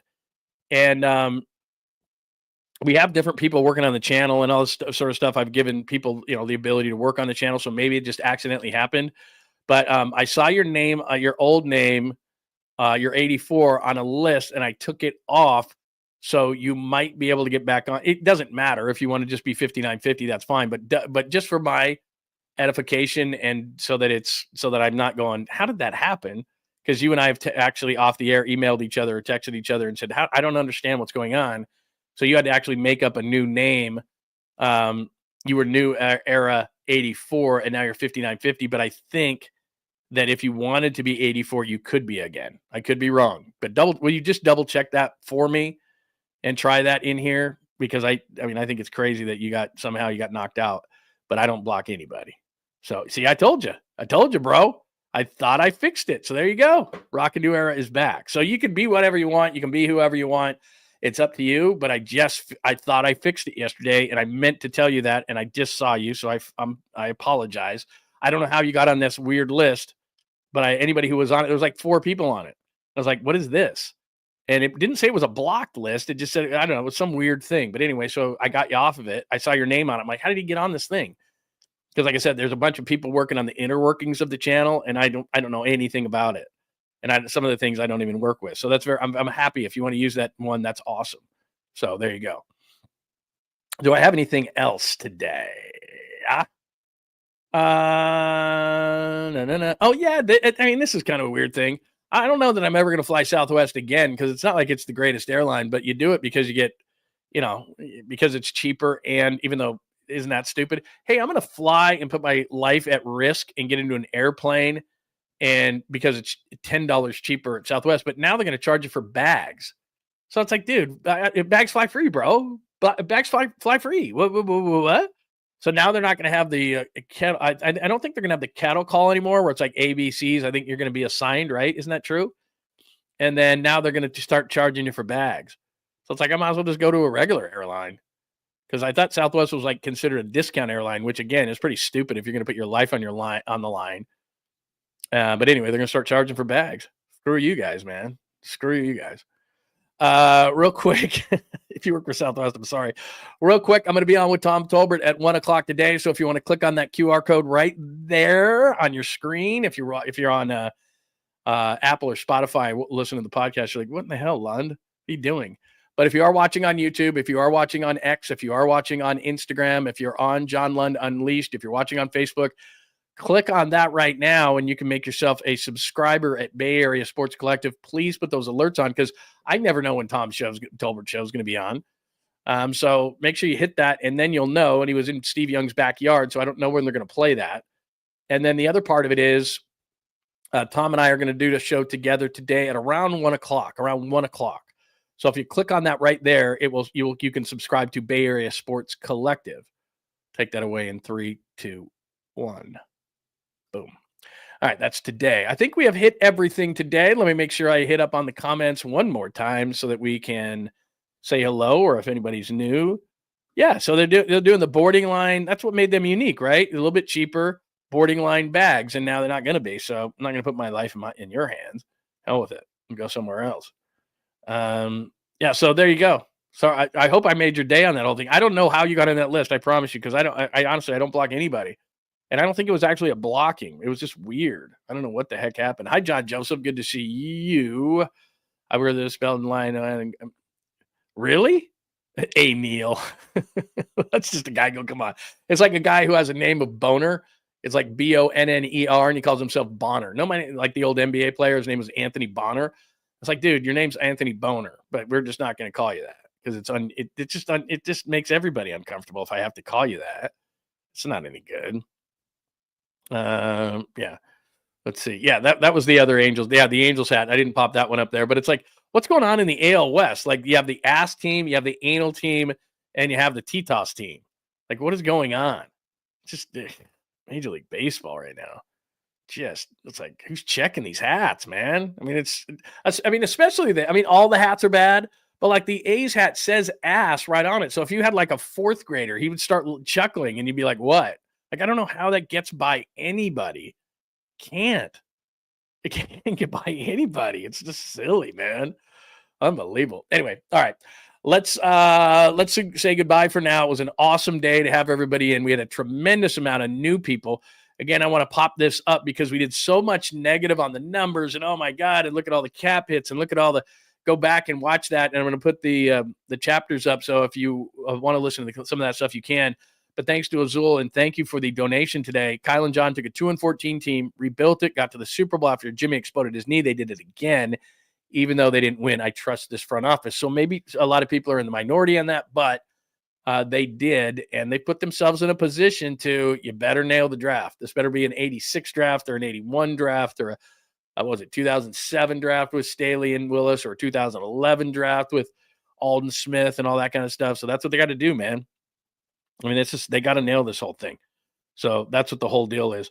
Yeah, I don't know about that one, Mike, where the giant City Connects are, because I know they did away with the City Connects, the creamsicles that everybody liked, but they only liked them because they won. They actually weren't an attractive thing, I didn't think. But again, I'm not the best. Look at me. Do you think I know fashion? I mean, I'm only wearing the smiley hat, by the way, because I knew I was going to bring some negative information to the show today with all the numbers and the dead cap and all that kind of stuff. So I wore a smiley hat.